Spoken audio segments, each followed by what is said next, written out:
जय Hind defence aspirants. जैसा कि आपको पता ही होगा कि यूपीएससी द्वारा आयोजित की जाने वाली एनडीए 2 2024 का एग्जाम 1 सितंबर 2024 को शेड्यूल्ड है और हमें उम्मीद है आपकी प्रिपरेशन बहुत ही जबरदस्त चल रही होगी।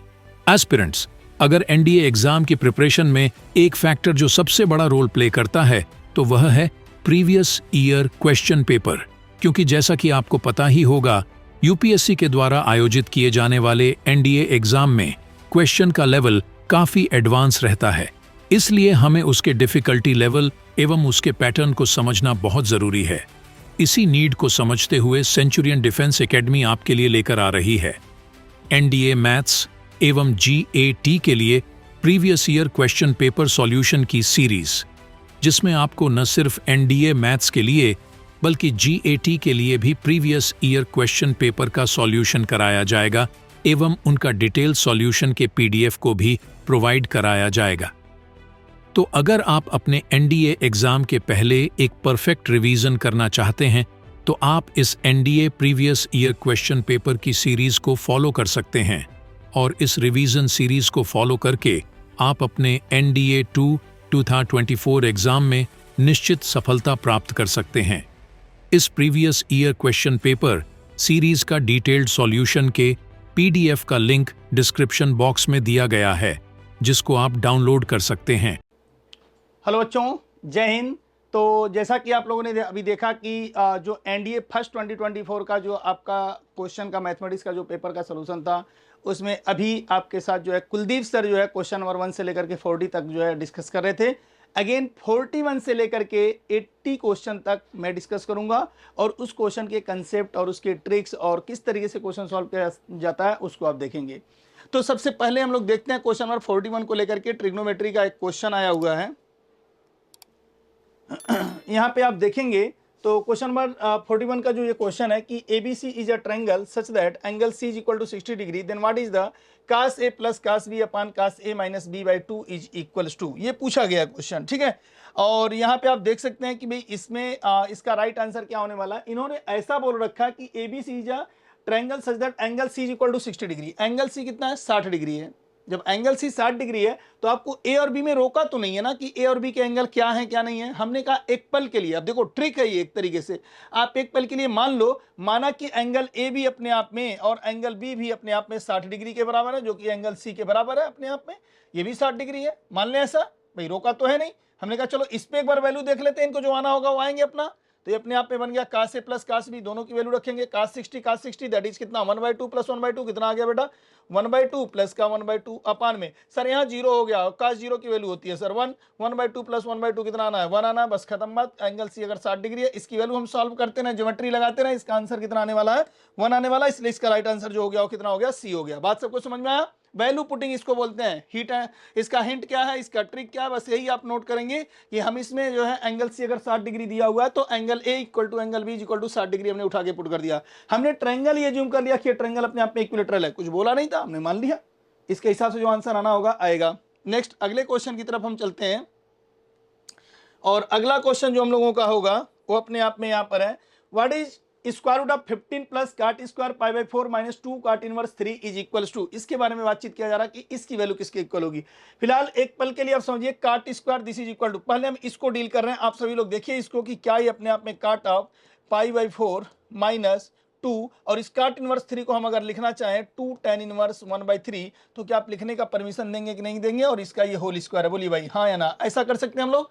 अगर ऐसा कर सकते हैं तो सबसे पहले 2 tan इनवर्स x का फार्मूला यहां पर रखेंगे और 2 tan inverse x is equals to हो जाएगा, ये हो गया अपने आप में cot of pi by 4 minus 2 tan inverse है। अच्छा, अब ये 2 tan इनवर्स 1/3 को इधर कहीं हम लोग सॉल्व कर लें। भाई 2 tan इनवर्स 1/3 किसके बराबर लिखा जाएगा 2 tan inverse 1/3 is equals to, ये अपने आप में हो जाता है tan इनवर्स 2x। देखिए 2 tan इनवर्स x का फार्मूला होता है tan inverse 2x upon 1 minus x square, that is tan inverse 2 into 1/3 अपान में 1 माइनस 1/9। और इसको जब सॉल्व करेंगे तो बेटा ये बन जाएगा अपने आप में tan इनवर्स, देखिए इधर 2 इंटू 1/3 ये आ जाएगा 1 माइनस 1/9 दैट इज 8/9, और ये 2 से कट जाएगा तो ये अपने आप में कितना आ जाएगा 3/4, tan इनवर्स 3/4, ये अपने आप में आ गया। हम इसी को मान रहे हैं कि ये tan इनवर्स जो 3/4 है, हमने इसको मान लिया कि लेट थीटा है, ये लेट कर लिया हमने कि ये टेन थीटा बराबर है 3/4, यानी थीटा बराबर टेन इनवर्स 3/4। तो इस पूरे को हटा करके हम कितना लिख दें, टेन इनवर्स 3/4, और इसी को हमने मान लिया कितना, थीटा मान लिया। ये काट स्क्वायर हो गया अपने आप में। अब दरअसल ये अपने आप में हो गया काट ऑफ π/4 माइनस थीटा, हम लोग ये निकाल चुके हैं। अब हम इसको एक्सपैंड कर रहे हैं, इसके पूरे होल स्क्वायर को, होल स्क्वायर तो बाद में भी हम लोग इसको डील कर लेंगे, इसको हम एक्सपैंड कर रहे हैं। तो काट a माइनस बी का फार्मूला हम कैसे लगाएं, इसमें हम इसको लिख सकते हैं 1/10। काटे के फार्मूले से अगर बचना चाह रहे हैं, अमूमन बच्चे बचते हैं, 10 का फार्मूला ही लगाते हैं, 10 π/4 माइनस थीटा। तो दरअसल इसमें आप देखेंगे कि इसकी वैल्यू 10 π/4 माइनस थीटा जो होती है, ये अपने आप में 1 minus tan theta upon 1 plus tan theta होती है। 1 प्लस टेन थीटा ऊपर चला जाएगा, ये हो गया 1 प्लस टेन थीटा अपान में 1 माइनस टेन थीटा। अब आपको वैल्यू इसकी मिल चुकी है, और ये होल स्क्वायर हो चुका है, इस पूरे का होल स्क्वायर हो चुका है। अब बताइए टेन थीटा की वैल्यू कितनी है बेटा, 3/4 है। 3/4 प्लस 1 अपान 1 माइनस 3/4। इस टोटल की वैल्यू जब आप निकालेंगे तो आप पाएंगे कि ये वैल्यू कोई और नहीं बल्कि 49 आ रही है। यहाँ से हम टेन थीटा की वैल्यू जो 3/4 हमने लेट किया हुआ है, यहाँ अगर हम रख देंगे तो कितना आ जाएगा, 49। अब रही बात सर, ये अपने आप में पूरी तरीके से स्क्वायर 49 आ गया, पूरा ये टर्म्स हट गया, 49 प्लस 15 कितना हो गया बेटा, ये हो गया पूरी तरीके से स्क्वायर रूट ऑफ, सर ये तो अपने आप में लिखा हुआ 15 प्लस ये आपने कैलकुलेट कर दिया 49, दैट इज रूट का 64, और रूट का 64 जो देगा सर आंसर दे देगा 8। इसका मतलब इसका राइट आंसर कितना हो गया, 8 हो गया। तो करेक्ट आंसर हमारा कौन सा हो गया बेटा, सी हो गया। सभी बच्चों को आई थिंक ये क्वेश्चन का कंसेप्ट समझ में आ गया होगा। एक बेहतरीन तरीके से हम लोगों ने क्या किया, वैल्यू को छोटा करते हुए इसको सॉल्व करके यहां पर रख दिया। Clear? Now come to the next question, question number 43।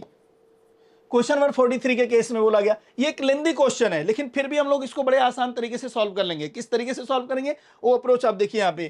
Question number 23 को लेकर के यदि हम चर्चा करें तो 43 को लेकर के, क्वेश्चन नंबर 43 में ये साइन 10 साइन 50, आप सभी बच्चे जानते हैं कि साइन 10 और साइन 50 को आप ऐसे ही रहने दीजिए। हमने यहां पर रख दिया इसको साइन 10 इंटू साइन 50। अच्छा फिर क्या करेंगे आप सर, हमने कहा देखिए साइन 250 की जो वैल्यू है, sine 250 can be written as sine 180 plus 70, लिख सकते हैं। 180 में 70 जोड़ेंगे 250 बनेगा। तो ये हो गया साइन 180 प्लस थीटा, ये होता है अपने आप में माइनस साइन थीटा, तो माइनस साइन 70 हुआ, इसका मतलब ये हो गया माइनस साइन 50, और ये हो गया अपने आप में साइन 70, ये हो गया प्लस, अब फिर से साइन 250, साइन 250 को फिर से हम साइन 70 लिख सकते हैं, तो यहां लिखिए साइन 70 इंटू साइन 10 डिग्री, ऐसा लिख पाएंगे हम लोग। फिर ये तो सर आपने जो बड़ा बड़ा एंगल था ये छोटे एंगल में आपने ट्रांसफर कर दिया। फिर अगले स्टेप में हमने कहा, अगले स्टेप में बेटा हमने एक काम ये किया, इसमें 2 से मल्टीप्लाई और 2 से डिवाइड कर दिया। हमारा एक स्टेप हो गया कि 1/2, और ये सभी बन चुके हैं अपने आप में 2 sine 10 degree into sine 50 degree minus 2 sine 50 degree into sine 70 degree minus 2 sine 70 degree into sine 10 degree, ऐसा लिख पाएंगे हम लोग। और ये स्ट्रक्चर आते ही हम लोग बोलेंगे, अब समझिए इसमें अब फार्मूला क्या होता है, 2 साइन ए इंटू साइन बी का फार्मूला क्या होता है, 2 साइन ए इंटू साइन बी का फार्मूला होता है कास ए माइनस बी माइनस कास ए प्लस बी, ये फार्मूला होता है। तो ऐसे केसेस में ये हो गया 1/2, और ये अपने आप में कितना हो गया, कास में कन्वर्ट होगा, तो बेटा ये हो गया कास ए माइनस बी। 50 में से 10 घटाइए या 10 में से 50 घटाइए, क्योंकि कास माइनस थीटा कास थीटा होता है। तो ये अपने आप में कितना हो गया, कास 50 और 10 का डिफरेंस कितना हो गया, कास 40 डिग्री माइनस इन दोनों का जोड़ कास 50 और 10 60, कास 60 डिग्री। ये बात समझ में आया, माइनस अब इसमें भी वही फार्मूला लगेगा सर 70 50 का, तो ये कितना हो गया, कास दोनों का डिफरेंस हो गया सर 20 डिग्री माइनस दोनों का एडिशन हो गया कास 120, यही ना कास, अच्छा एक ऑलरेडी यहां माइनस है बेटा, तो ये माइनस जब मिलेगा तो ये प्लस में बन जाएगा कास 120 डिग्री। ये बात सबको समझ में आ रहा, माइनस यहां से जब लगाएंगे तो फिर से अपने आप में ये हो गया 70 और 10 का 60 हो गया, तो ये अपने आप में आ गया कास 60 डिग्री माइनस, और ये अपने आप में फिर से बन गया कितना, प्लस 70 और 10 का जो डिफरेंस आ जाएगा वो कितना आ जाएगा, 70 और 10 का जो आ जाएगा अपने आप में डिफरेंस आ गया 60, और 70 और 10 का जो एडिशन होगा वो हो जाएगा कास 80 डिग्री। इस बात सबको समझ में आया। अगले स्टेप पे हम क्या करने वाले हैं, हम कास 120 की वैल्यू को समझते हैं कि माइनस कास 60 के बराबर होगा, क्योंकि कास 180 माइनस थीटा जो होता है माइनस कास थीटा होता है।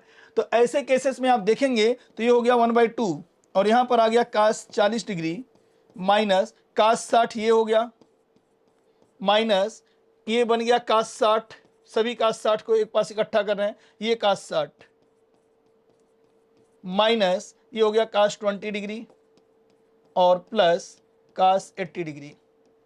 यहाँ पे देखिए cos 60 cos 60 cos 60 तीनों की वैल्यू कितना हो गया 3 cos 60। cos 60 की वैल्यू होती है 1/2, तो ये कितना हो गया 1/2 इंटू दैट इज 3/2।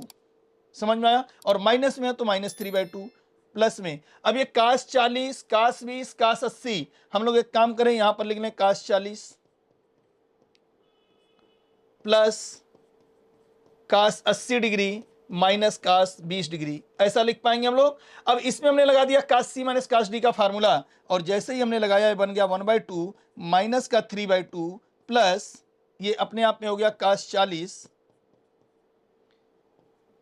और cos c minus cos d का फार्मूला क्या होता भाई, ये होता sir 2 sin c plus d/2 into sine d minus c/2। तो ये अपने आप में बल्कि माइनस में ही आ जाएगा, और ये अपने आप में बन जाएगा माइनस 2 साइन 80 और 20 100, तो ये बन गया कितना 50, और into sine d minus c/2, तो 20 ये माइनस प्लस होता माइनस आ गया अपने आप में, 60 और 20 का डिफरेंस हो गया कितना 60, और आधा करेंगे तो ये हो जाएगा साइन 30, और साइन 30 की वैल्यू कितनी होती है बेटा 1/2। ये देखो 1/2 इससे ये 1/2 आएगा और ये 2 आएगा, कैंसिल आउट हो जाएगा। cos 50 साइन 40 ये दोनों अपने आप में इक्वल होते हैं, पूरी तरीके से कट पिट के जीरो आ जाएगा। हम यहाँ वैल्यू रख दे रहे हैं 1/2 into -3/2 plus cos 40 minus sine 50, क्योंकि साइन 31/2 से 2 कट गया, ये दोनों अपने आप में बराबर होते हैं, कैंसिल आउट हुआ, आंसर आ गया -3/4। The right answer of this question is -3/4। Right answer is B. समझ में आ गया बेटा सभी को? इसका राइट आंसर कौन सा हो गया? बी हो गया। थोड़ा सा ये क्वेश्चन जो है ट्रिग्नोमेट्री का लेंदी आया हुआ था, और ये क्वेश्चन लेंदी आने की वजह से इसका सोल्यूशन भी मुझे भी जो देना पड़ा वो थोड़ा सा लेंदी हुआ। इसमें अगर कोई अप्रोच अगर एंगल नहीं दिया होता, हम अपनी सुविधा अनुसार एंगल पुट कर सकते थे, बट यहाँ पर एंगल देने की वजह से हमें पूरा कैलकुलेशन करना पड़ा।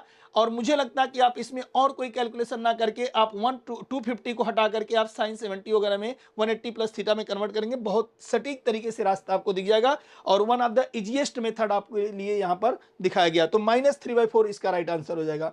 Is that clear to everyone?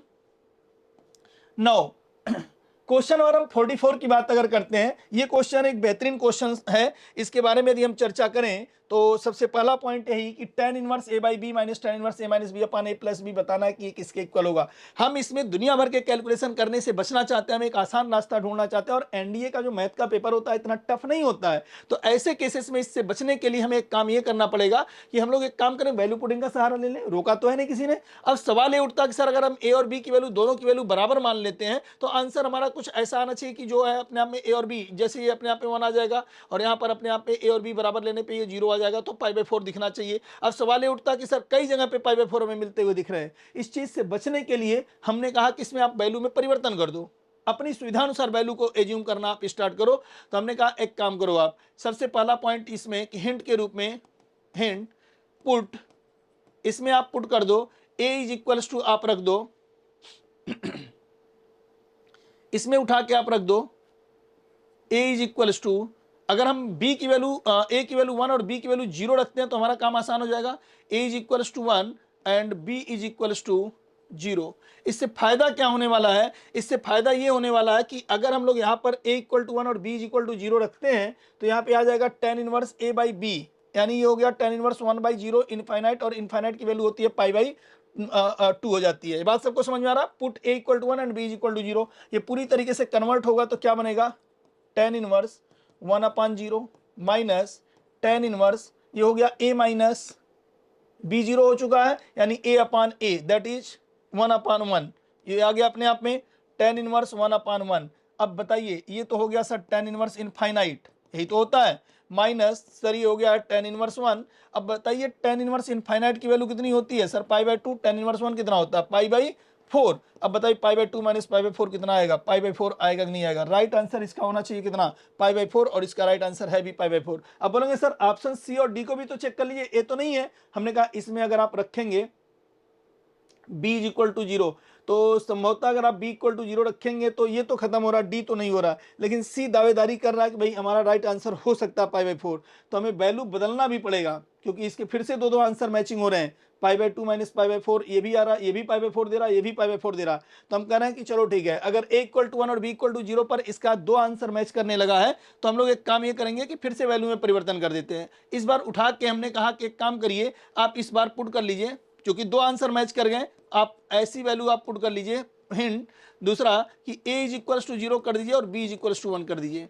a equal to 0 रखते ही अपने आप में एंगल 0 हो चुका है, चलो भाई 0, और a इक्वल टू 0 रखते ही अपने आप में माइनस, यहां पर रखेंगे a इक्वल टू 0 खत्म हो गया माइनस b, तो ये tan इनवर्स माइनस में tan इनवर्स माइनस 1, समझ में आया। tan इनवर्स माइनस 1 की वैल्यू कितनी हो गई, माइनस पाई बाय 4, और ये अपने आप में हो गया कितना, प्लस का पाई बाय 4। इसका मतलब बेटा यहां पर देखो पाई बाय 4 आ रहा। अब यहां पर अगर a इक्वल टू 0 रखेंगे सी वाले में, तो ये माइनस पाई बाय 4 दे रहा, इसलिए ये भी खत्म हो गया, राइट आंसर हमारा बी हो गया। कभी भी इस मेथड को बोलते हैं ऑप्शन एलिमिनेशन मेथड या वैल्यू पुटिंग मेथड। हमने इसमें दो वैल्यू उठा के पुट किया, एक में अगर आंसर की मैचिंग होने लगी तो हमने कहा कि भाई चलो आंसर पाई बाय 4 है। सर दो आंसर मैच कर रहे थे, तो हमने कहा एक काम करिए, परेशान होने की जरूरत नहीं, 50% तो क्वेश्चन सॉल्व हुआ कि ए और डी नहीं है। तुरंत हमने वैल्यू में परिवर्तन किया, हमने कहा पहले a1 दिया था b0, अब हम a0 और b1 कर दे रहे हैं। इस तरीके से हम क्वेश्चन को सॉल्व करने लगेंगे और हमारा राइट आंसर मिल जाएगा। राइट आंसर हो जाएगा इसका B. Now come to the next question. ये एक बढ़िया क्वेश्चन आया हुआ है और ऐसा लग रहा कि ये क्वाड्रेटिक इक्वेशन का है, ऐसा लग रहा कि ये ट्रिग्नोमेट्री का है। फिलहाल जो भी है क्वेश्चन एक बेहतरीन क्वेश्चन है, मेरे हिसाब से तो एक बेहतरीन क्वेश्चन है। जैसे यहाँ पर सबसे पहला पॉइंट है कि beta belongs to 0 to pi दे रखा है और बोल रखा है कि under which one of the following condition does the equation in x have a real root. अब ये क्वाड्रेटिक इक्वेशन के रूट रियल होना, क्वाड्रेटिक इक्वेशन का रूट रियल कब होगा, क्वाड्रेटिक इक्वेशन का रूट रियल तब होगा जब उसके डिस्क्रिमिनेंट ग्रेटर देन 0 हो। इक्वेशन आपको समझ में आ रहा है भाई, यहां पर आपको दिख रहा है कि cos beta minus 1 into x square plus ये हो गया अपने आप में cos beta into x plus sine beta is equal to 0। अगर आप इसको कंपेयर करो a x square plus b x plus C is equal to 0 से, आप पाओगे कि ए की वैल्यू कितनी है, कास बीटा माइनस 1 है, बी की वैल्यू कास बीटा है और सी की वैल्यू साइन बीटा है। अब सवाल ये उठता कि रूट्स रियल है, since roots are real, roots are real, roots अगर इसके रियल है तो इसका डिस्क्रिमिनेंट जो होना चाहिए वो क्या होना चाहिए, ग्रेटर देन और इक्वल टू 0। चलिए डिस्क्रिमिनेंट निकालिए भाई, यहां से आ गया sir B square minus 4ac cos square beta minus 4 into A C cos beta minus 1 into sine beta greater than or equal to 0। अब सवाल ये उठता कि भाई इसको हम एक काम करना है, कास स्क्वायर बीटा माइनस, यहाँ पे हमने लिख दिया इसको बना दिया plus 4 sine beta into 1 minus cos beta, this should be greater than or equal to 0।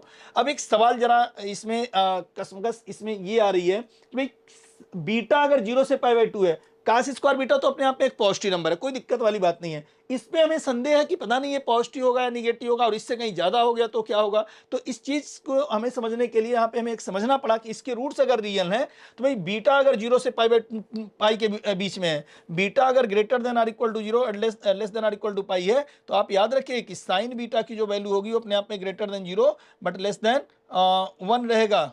समझ में आया, लेस देन 1 रहेगा, क्योंकि साइन बीटा हमेशा जो होगा वो पॉजिटिव रहेगा, sign beta positive in second quadrant में है। तो ऐसे केसेस में साइन बीटा अपने आप में पॉजिटिव, यहां पे आप सीधे बोलिए कि साइन बीटा बस ग्रेटर देन 0 होगा। साइन बीटा अगर ग्रेटर देन 0 होगा, इसको अगर ग्रेटर देन होना है तो हमें बोलना पड़ेगा कि sine beta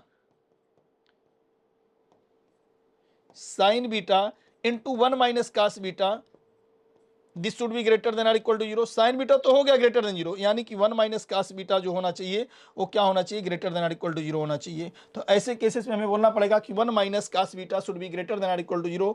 the right answer 1 minus cos beta should be greater than or equal to 0। Right answer of this question is D, 1 minus cos beta is greater than or equal to 0। ये आ जाएगा अपने आप में right answer. Clear है? Dear aspirants, क्या आप भी एनडीए 2024 एंड 2025 एग्जामिनेशन को क्रैक करना चाहते हैं अपने पहले प्रयास में? तो आज ही इनरोल करें सेंचुरियन डिफेंस एकेडमी के रिटन प्लस एसएसबी कोर्स में, जो आपको देने वाला है regular classes, free study material, trained faculties, experts of the SSB panel, free SSB coaching, India largest GTO ground के साथ में doubt clearing sessions, weekly mock test, rigorous practice. ये एक ऐसा संस्थान है जहां हम आपको A to Z प्रिपरेशन कराते हैं और आपको नेशनल डिफेंस एकेडमी की कड़ी तैयारी कराते हैं। प्राउडली ऑल इंडिया रैंक 1, 2, 3, 4 जैसे रैंक्स देने वाली सेंचुरियन डिफेंस एकेडमी आपको वेलकम करती है to join our upcoming courses for your NDA exam preparation. Please call on 97959 77776 for more information. Thank you, Namaskar and Jai Hind. 1 minus cos beta, ये greater than or equal to 0 हो जाएगा। Right answer हो जाएगा इसका D. अगला question है question number 46, और इस क्वेश्चन में जो दिया गया है क्वेश्चन नंबर 46 के बारे में अगर हम बात करें तो in a triangle ABC, AB is equal to 16 centimetre, BC equal to 63 and AC equal to 65, what is the value of cos 2a, cos 2b and cos 2c। एक मजेदार बात इसमें जो हमें देखने को मिल रहा है वो ये है कि ये अपने आप में अगर आप देखें तो ट्रिपलेट शो कर रहा है, 63, 16 एंड 65, ये they are the triplet of the triangle, यानी राइट एंगल ट्रायंगल का ये रूप है। इस बात को आप पहचानिए कि अगर यहाँ पे हम बात करते हैं कि ये अपने आप में A है, ये B है और ये C है। AB दे रखा है इन्होंने 16 सेंटीमीटर, BC दे रखा है इन्होंने 63, ऑटोमेटिक 65 बन रहा है। 16 का स्क्वायर प्लस 63 का स्क्वायर जो है वो 65 के स्क्वायर के बराबर है। तो ये अपने आप में क्या आ रहा है, ये अपने आप में आ रहा है कि एक तरीके से क्या चीज कि एक राइट एंगल ट्रायंगल आ रहा है। इस राइट एंगल ट्रायंगल के केस में अगर आप देखेंगे तो सबसे पहला cos 2a plus cos 2b plus cos 2c के बारे में पूछ रहा है। भाई बी एंगल तो 90 हो चुका है, बी के बारे में तो कोई बात ही नहीं है। हमने कहा बी 90 हो चुका है, इसको किनारे करो, cos 2a cos 2c। Sir angle A और सी के रिस्पेक्ट में हमें बात करना, हमने कहा परेशान ना हो बेटा, सीधे cos 2a का फार्मूला आप लिख सकते हो 2 cos स्क्वायर a माइनस 1। हाँ सर, फिर हमने कहा फिर लिखो 2 cos स्क्वायर c माइनस 1, लिख दिया सर, और प्लस का cos 2b। इसको क्यों नहीं ओपन कर रहे हैं, हमने कहा इसको ओपन करने का ही नहीं है, बी 90 डिग्री है, बी को बुलाओ यहाँ पे, 2 इंटू 90 डिग्री रखो यहाँ पे, क्योंकि पता चल गया कि ये अपने आप में बी 90 है, बी पर ही 90 है, ए बी 16, BC 63, AC अपने आप में 65, बी 90 डिग्री है। फ्रॉम ज्योमेट्री यही कह रहा, राइट एंगल ट्रायंगल बन रहा है। तो भाई एक बात मुझे बताइए आपकी, अगर एंगल ए के संदर्भ में बात करेंगे तो परपेंडिकुलर ये बेस, और सी के संदर्भ में बात करेंगे परपेंडिकुलर ये base, cos square a minus 1, ये हो गया 2 into cos square a minus 1। cos square के बारे में बात करें a, cos a के लिए ये हो जाएगा कितना, बेस अपान हाइपोटेनस, तो ये बन गया अपने आप में 16 अपान 65 का होल स्क्वायर,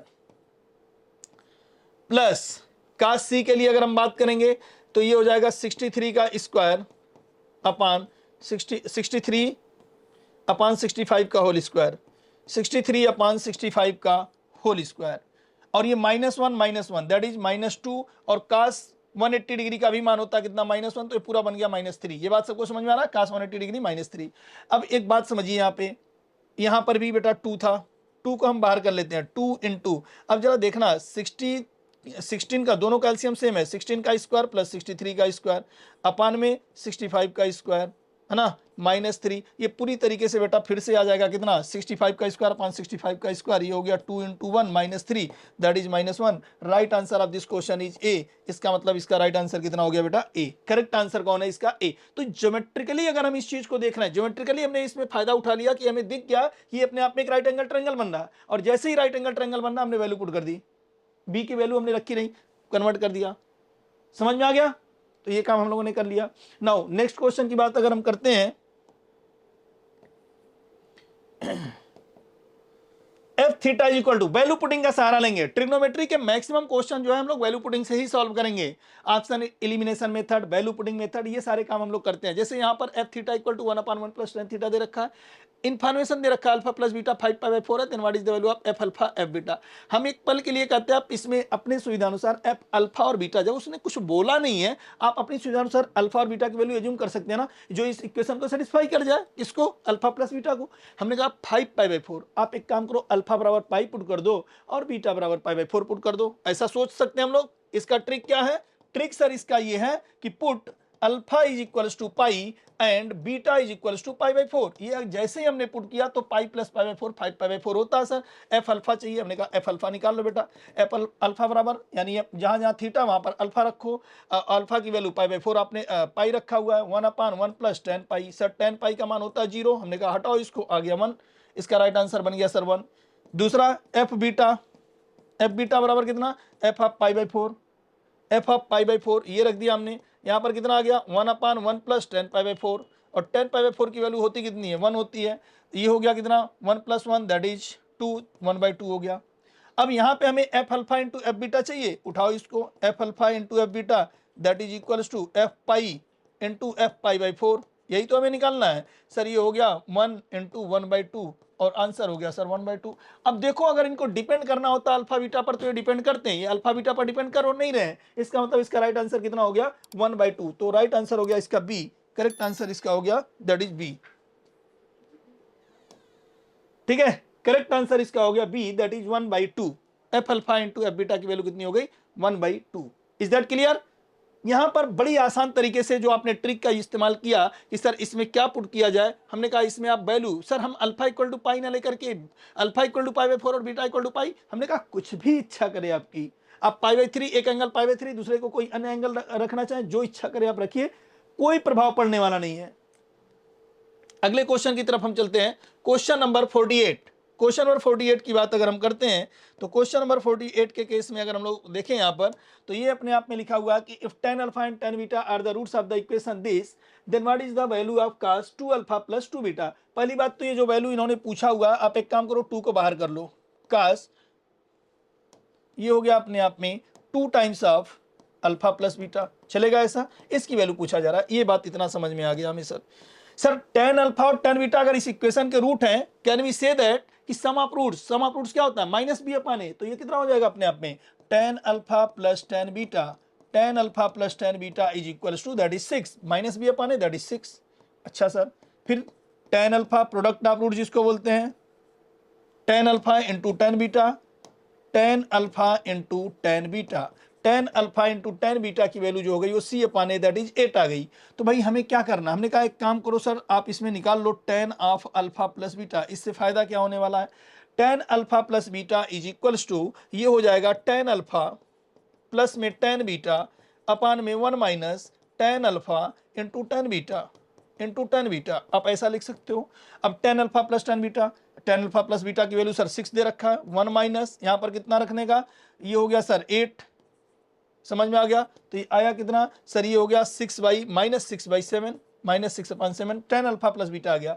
सर हमसे tan अल्फा प्लस बीटा नहीं पूछा है, हमसे cos 2 times of alpha plus beta पूछा। हमने कहा परेशान नहीं हो बेटा, cos of 2 alpha plus beta, थोड़ा ऊपर लिखते हैं, स्पेस की रिक्वायरमेंट होनी चाहिए ना, cos 2 times of alpha plus beta this is equals to, ये कितना लिखा जाए सर 1 माइनस, अब लिखिए tan square alpha plus beta अपान में 1 plus tan square alpha plus beta, यही तो होगा बेटा, बोलो हाँ या ना, यही होगा। अब रखो इसमें value, tan alpha plus beta की वैल्यू मिल चुकी है सर 1 माइनस 6/7 दैट इज 36/49 अपान में 1 प्लस 36/49। अब देखो 49 माइनस 36 यहाँ पे अगर आप निकालोगे तो आप क्या पाओगे कि इसकी वैल्यू 13 आ गया, अपान 49 में 36 जोड़ दो, 9 6 15, 4 3 7 और 1 8 85, ये आ गया 13/85। ये cos 2 times of alpha plus beta की वैल्यू हो गई, यानी cos 2 alpha plus 2 beta is equals to 13/85। इसका राइट आंसर आ जाएगा। कौन सा इसका राइट आंसर हो गया बेटा, 13/85 दैट इज बी आंसर। तो इसका राइट आंसर हो गया 13/85। Is that clear? नेक्स्ट आपका है क्वेश्चन नंबर 49।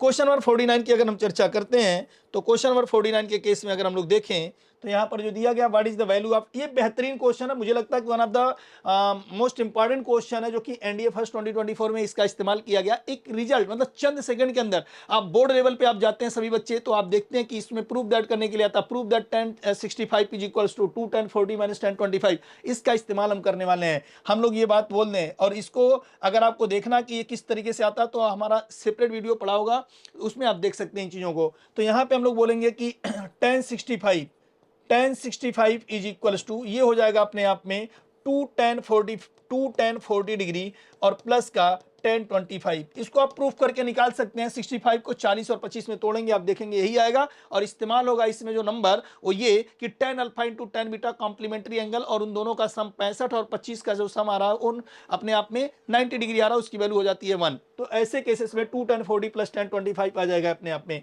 फिलहाल यहाँ पे हमने tan 65 की जगह ये इस्तेमाल कर लिया, ये हम जानते हैं ऐसा, वी नो दैट, है ना। तो यहाँ पर अगर हम इस्तेमाल करते हैं तो ये हो गया अपने आप में 2 tan 40, यहाँ से हम सीधे क्वेश्चन पे आ रहे हैं, 2 tan 40 प्लस का tan 25 माइनस 2 tan 40 और माइनस का tan 25, और ये हो गया अपने आप में प्लस का 2 tan 45 डिग्री, 2 tan 45 डिग्री जिसकी वैल्यू होती है 1। अब यहाँ पे आप देखेंगे तो कटना पिटना स्टार्ट हो गया, 2 tan 40 से लेके 2 tan 40, tan 25 से लेके tan 25 कट गए सब, और बचा कितना 2 tan 45 जिसका आंसर हो गया 2। Right answer of this question is सी।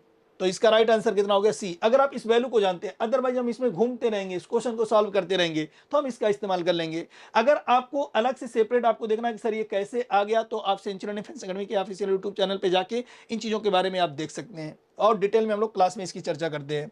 फिलहाल नेक्स्ट क्वेश्चन की तरफ हम अगर बात करें, क्वेश्चन नंबर 50, क्वेश्चन नंबर 50 को लेकर के यदि हम चर्चा करते हैं, क्वेश्चन नंबर 50 का रहा कंसीडर द फॉलोइंग स्टेटमेंट। क्या स्टेटमेंट है? स्टेटमेंट नंबर 1 कि in a triangle ABC if cot A into cot B into cot C is greater then 0 then the triangle is an acute angle triangle.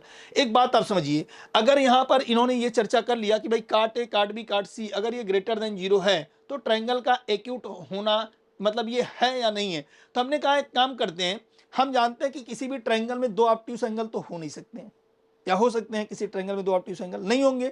अगर किसी triangle क्यों नहीं हो सकते, 180 degree के आसपास होना चाहिए ना, 290 डिग्री से बड़े उठा लेंगे खुद ही 180 से ज्यादा हो जाएगा। ऐसे केसेस में हम ये समझते हैं कि इन 3 नंबर का जो प्रोडक्ट है या काट ए काट बी काट सी, ये एंगल के ऊपर निर्भर कर रहा है कि अगर इनमें से मान लीजिए अगर ये ग्रेटर देन 0 है तो तीनों पॉजिटिव हो, तीनों पॉजिटिव हो, इसका मतलब तीनों के एंगल जो है वो एक्यूट एंगल है।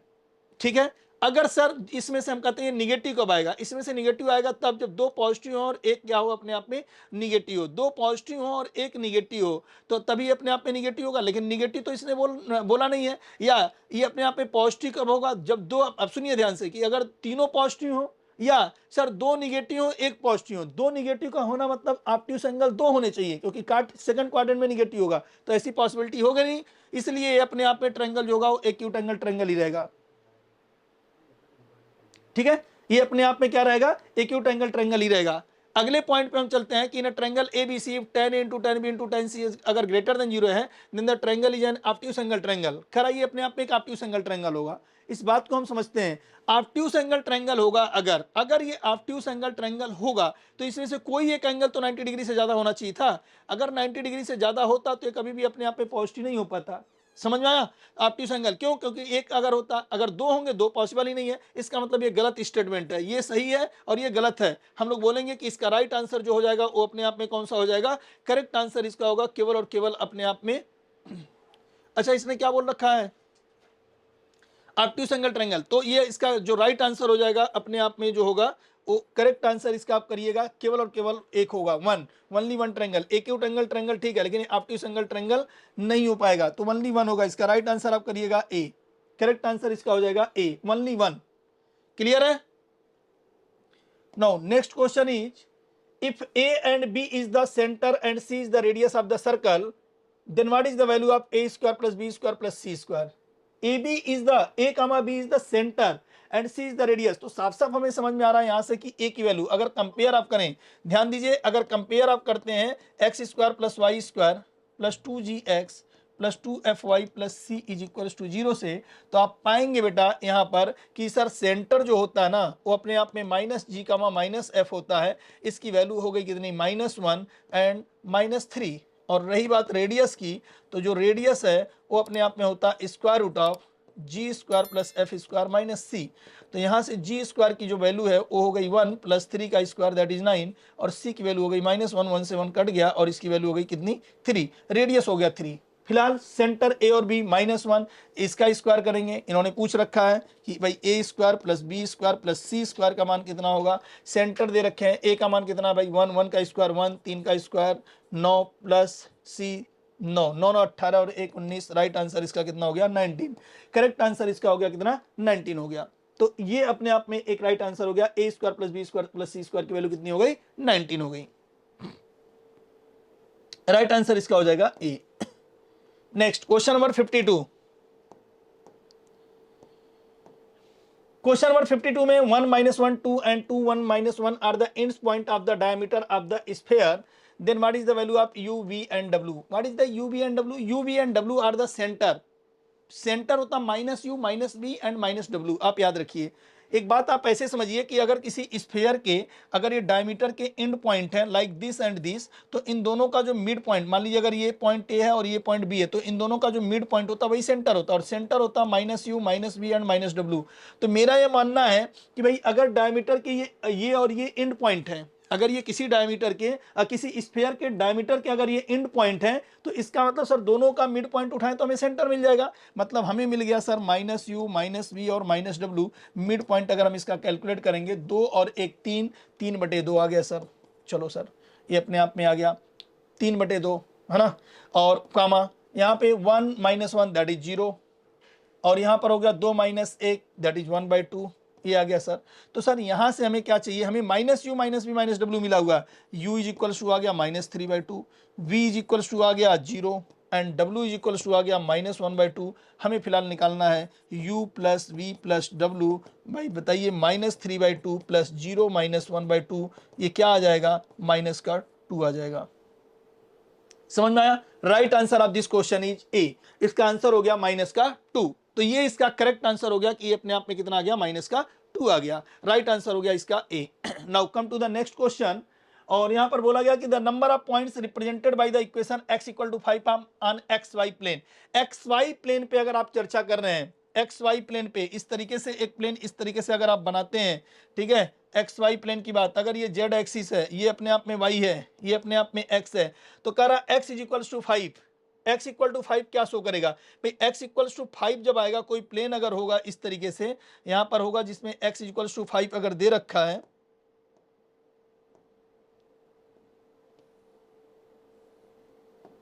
x = 5 अगर दे रखा है, इसका मतलब क्या समझ में आ रहा है कि प्लेन हमारा कुछ इस तरीके से होगा, या हम इसको 3D में ड्रॉ करने में थोड़ा सा ये प्रॉब्लम होगी इसको ड्रॉ करने में। आप ऐसे समझिए, आप जहां पर कहीं पर भी हैं, आप जिस प्लेन पर हैं वो XY प्लेन है। XY प्लेन पे अगर आप देखेंगे, आप एज्यूम करिए कि हाइट को आप Z एक्सिस मानिए, विड्थ को आप Y मानिए और लेंथ को आप X मानिए। XY प्लेन पे है, x = 5 का मतलब ये अपने आप में x की वैल्यू 5 है, सीधे सीधे, यानी perpendicular to the XY plane है। परपेंडिकुलर टू XY प्लेन है तो उसके केस में वो एक नहीं इनफाइनाइट पॉइंट पे होगी एक लाइन। तो ऐसे केसेस में इसका मतलब पूछा गया कि number of points represented by this infinitely many point, इसका राइट आंसर हो जाएगा D. Now come to the next question. बोला गया कि if L M N are the direction cosine of normal to the plane this, then what is the value of 49 × 7l² + m² - n²। इसकी value क्या होगी? तो भाई आप ऐसे समझिए कि direction cosine of normal to the plane है, प्लेन का जो direction cosine normal to the plane 2x - 3y + 6z plus का 4 = 0। इसके जो डायरेक्शन रेशियो है ना, पहले तो हम direction ratio to the normal to the plane निकाल लें। ए बी सी की जो वैल्यू दे रखी है बेटा, ये है 2 - 3 एंड 6। फिलहाल अगर हम एल एम एन की बात करते हैं तो एक रिलेशन होता है एल एम एन में, एल = अपने आप में +- a/√a² + b² + c² होता है। तो यहां से हम लोग चर्चा कर सकते हैं +- 2 अच्छा सबके स्क्वायर का सम, 6 का स्क्वायर 36, 3 का 9 और 2 का 4 49, 49 का रूट लेंगे 7, +- 2/7 -+3/7 एंड +- 6/7, ये हो जाएगा इसका डायरेक्शन कोसाइन। ऐसे आप समझिए direction ratio and direction cosine में क्या रिलेशन होता है। डायरेक्शन रेशियो अगर आपको दिया गया, डायरेक्शन कोसाइन अगर आपको निकालना है तो L = जो होता है +- a/√a² + b² + c² होता है। ABC हमें दे रखा है, ये आ गया, लो भाई LMN आ गया। आपको क्या निकालना है, 7 टाइम्स ऑफ L²। आप कोई भी एक वैल्यू, जब बात L² की है तो माइनस का भी स्क्वायर प्लस में कन्वर्ट हो चुका होगा। हम सीधे सीधे बात अगर करें भाई यहाँ पर कि L², और वैसे भी 7L² की बात हम कर लें, 7L² हो जाएगा अपने आप में कितना, ये अपने आप में हो जाएगा सर कि L² की वैल्यू हो जाएगी 4/19 49 है ना, 4/49। तो यहाँ पर 7L² हो जाएगा कितना, 7 × 4/49। आप इसको ऐसे ही रखिएगा, काटिएगा नहीं क्योंकि 49 सबका कट जाएगा। और m² की जो वैल्यू हो जाएगी वो हो जाएगी 9/49 एंड n² की जो वैल्यू होगी वो हो जाएगा 36/49। हमें एक काम ये करना है, सबका 49 बाहर निकाल लेना है। 7 4 जो 28 आ चुका है, 49 बाहर है, हमें निकालना जिसकी वैल्यू है 49 × 7L²। 7L² की वैल्यू आ गई 28/49, सही है, plus m² that is m² की वैल्यू आ चुकी है 9/49 एंड माइनस 36/49। अब आप अगर देखें तो 49 से 49 कट रहा है, 28 और 9 37 -36 that is 1। Right answer of this question is 1। Correct answer हो गया इसका बी। तो इस तरीके से इसका हम लोग राइट आंसर निकाल लेंगे डायरेक्शन कोसाइन और डायरेक्शन रेशियो का प्रयोग करते हुए। Now next question is a line through 1 minus 1 2 with the direction ratio 3 to 2 meets the plane x plus 2i plus 3z equal to 18. What is the point of intersection of line and plane? इसके line और plane का intersection क्या होगा? हमने कहा एक काम करिए, line through this and direction ratio अगर ये दे रखा है, आप ऐसे समझिए एक पल के लिए, ये लाइन का जो इक्वेशन होता है अगर डायरेक्शन रेशियो दिए जाते हैं वो होता है अपने आप में x माइनस x1. हमने कहा इसको हम लोग मान सकते हैं x minus 1/3 is equals to ये हो जाएगा अपने आप में y plus 1/2 is equals to z minus 2/2 z minus 2/2. इसको आप r मान लीजिए. यहां से अगर आप निकालेंगे तो x इज इक्वल्स टू हो गया 3r plus 1, y is equals to आ गया 2r minus 1 and z is equals to हो गया 2r प्लस 2. ये आ गया अपने आप में. फिलहाल करा कि ये लाइन और ये प्लेन इंटरसेक्ट कर रहे हैं, इसका मतलब लाइन पर हमने ये जनरल पॉइंट कंसीडर कर दिया. ये क्या है अपने आप में? General point on the line. ये है general point on line. Line पर कोई एक जनरल पॉइंट हमने कंसीडर कर लिया. अब यहां से since this point is lying on the plane, समझ में आया? Since this point is lying on plane, lying on plane, अगर प्लेन पर है तो प्लेन को सेटिस्फाई करेगा. उठा के रख दीजिए प्लेन के इक्वेशन में x that is 3r plus 1, फिर क्या है प्लस 2i, तो ये हो गया प्लस का 4r माइनस 2 प्लस ये 3z that is 6r plus 6 और ये हो गया माइनस का 18 इज इक्वल्स टू 0 या प्लस का इज इक्वल टू 18 आप कर लीजिए, कोई दिक्कत नहीं. यही बराबर 18 दे रखा है इज इक्वल्स टू 18 करिए.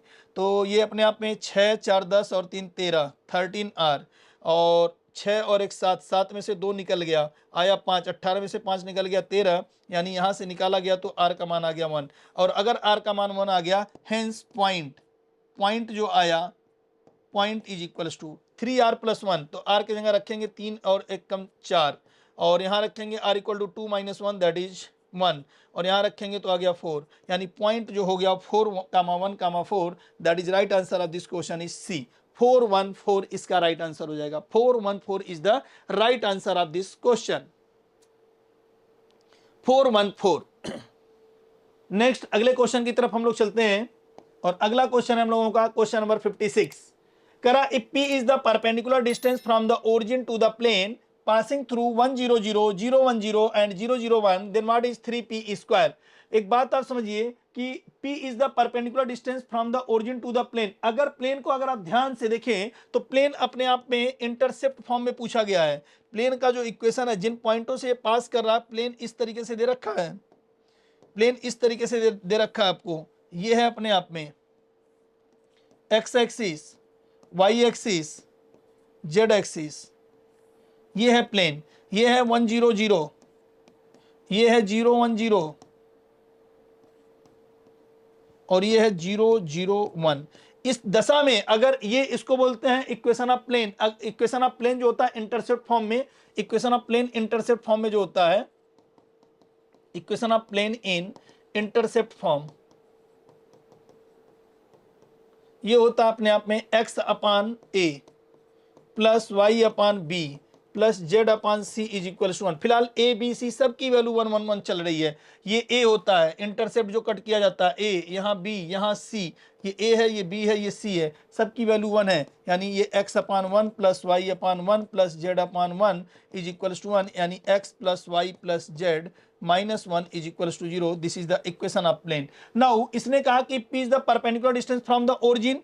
p की जो वैल्यू होती है ये होती है c mod of c upon ये मॉड ऑफ 1 होगा, ठीक है, mod of 1 upon square root of 1 1 1 1 plus 1 1 square plus 1 square plus 1 square that is 1 by root 3. और इसी की वैल्यू कितनी होती है p. पूछा 3p स्क्वायर. यहाँ पे अगर हम लोग देखें तो p square is equal to 1 by 3, 3p square की वैल्यू जो होगी वो 1 हो जाएगी. तो right answer of this question is 3p square की वैल्यू जो हो गई वो 1 हो गई. राइट आंसर हो गया इसका डी. 3p स्क्वायर की वैल्यू कितनी हो गई? 1 हो गई. क्लियर? 3p स्क्वायर की वैल्यू हो गई 1.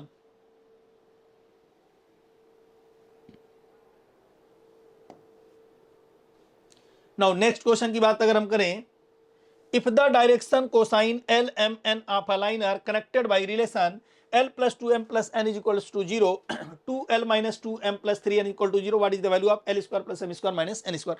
इस टाइप के क्वेश्चन थोड़े से टिपिकल होते हैं लेकिन बेहतरीन क्वेश्चन होते हैं। इस क्वेश्चन का अगर हम लोग सोल्यूशन देखें तो सबसे पहले हमें एक काम करना होगा कि पहले वाले रिलेशन से हम एक काम ये कर रहे हैं कि यहाँ से हम L की वैल्यू निकाल रहे हैं। यहाँ से अगर हम लोग L निकालेंगे तो L इज इक्वल टू कितना आ जाएगा, ये दोनों इधर आ जाएंगे, minus of 2 times of m plus n आ जाएगा। हम इसकी वैल्यू को उठा के सेकंड नंबर में पुट कर रहे हैं। ये हमने इसको बोल दिया कि ये अपने आप में इक्वेशन नंबर 3 हो गया, उसको इक्वेशन 1, इसको इक्वेशन 2 बना लिया। यहाँ पे हमने पुट कर दिया। नाउ इसको हमने क्या बोला कि ये अपने आप में इक्वेशन 1 है और ये अपने आप में इक्वेशन 2 है और ये हमने 3 बना लिया। नाउ फ्रॉम 2 नंबर में हमने पुट कर दिया तो ये हो गया 2 इंटू माइनस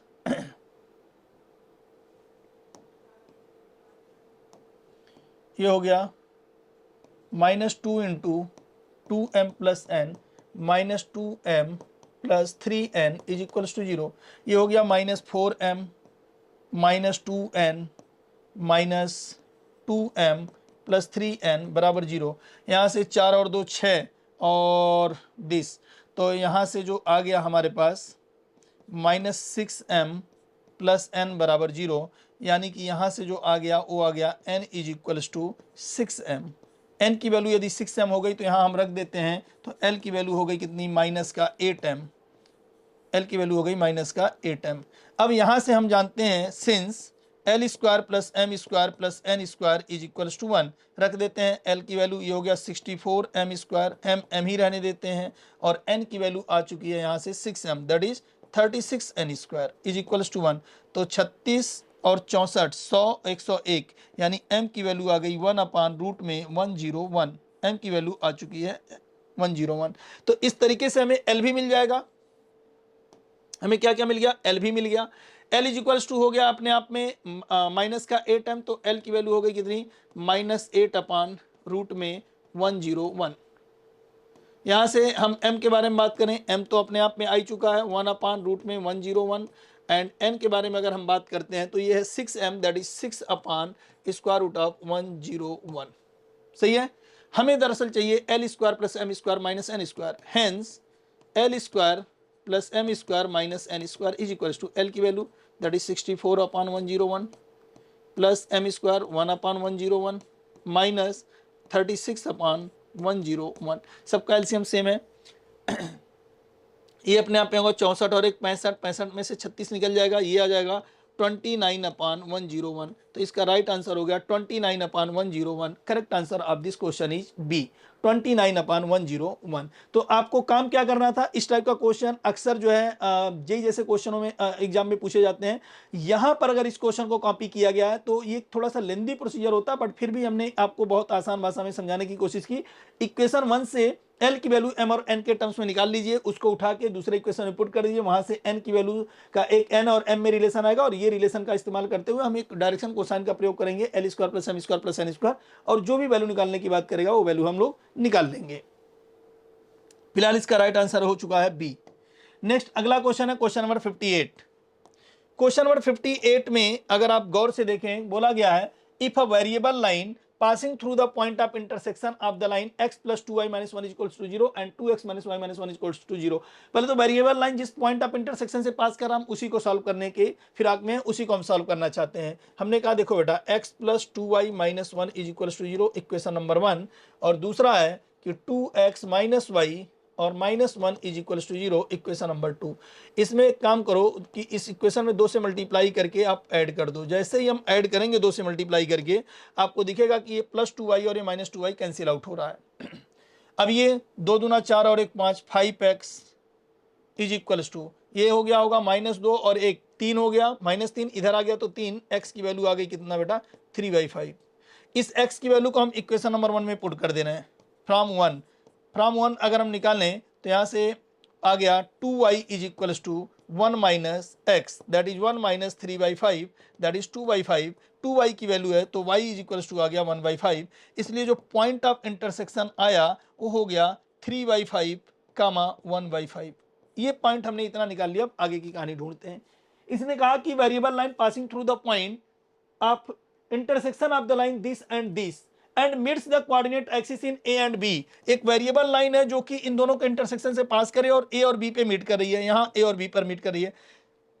कह रहा इसके mid point, then what is the locus of the mid point of the A B. इसका मिड पॉइंट यहां पर कहीं है, माना कि अगर ये एम है, इसके मिड पॉइंट से अगर कोई होगा और ये पॉइंट ऑफ इंटरसेक्शन से पास होने वाला था, तो कहीं ना कहीं यहां पर 3/5 और 1/5 अगर आया हुआ है, तो मान लीजिए कि ये पॉइंट अपने आप में कुछ इस तरीके से यहाँ कहीं पॉइंट होगा जो पी दे रखा है। तो लोकस जब इसका निकलेगा तो वो पॉइंट पी भी इसी लाइन पर, इसी कर्व पर कहीं लाई करेगा। हमने कहा एक काम करो, अब आगे की कहानी इसमें चेंज करते हैं, हम ये चेक करते हैं कि ये पॉइंट कौन से ऐसे यहाँ पर कर्व दे रखे हैं, इक्वेशन दे रखा है जो 3/5 1/5 से पास कर रहा है। पहले वाले में अगर रखेंगे तो 3 त्रिक 9, 9/5 प्लस 1/5 तो कितना हो गया, 9 1 10, 10/5 कितना हो गया 2। और यहाँ पे रखेंगे तो क्या ये मैच कर रहा है, नहीं मैच कर रहा। दूसरे वाले में अगर रखेंगे ये हो गया 3/5 प्लस 3/5 6/5, यहाँ रखेंगे कितना हो गया 10 इंटू 3/5 इंटू 1/5, तो 5 से कट गया 2 3 6, ये हो गया 6/5।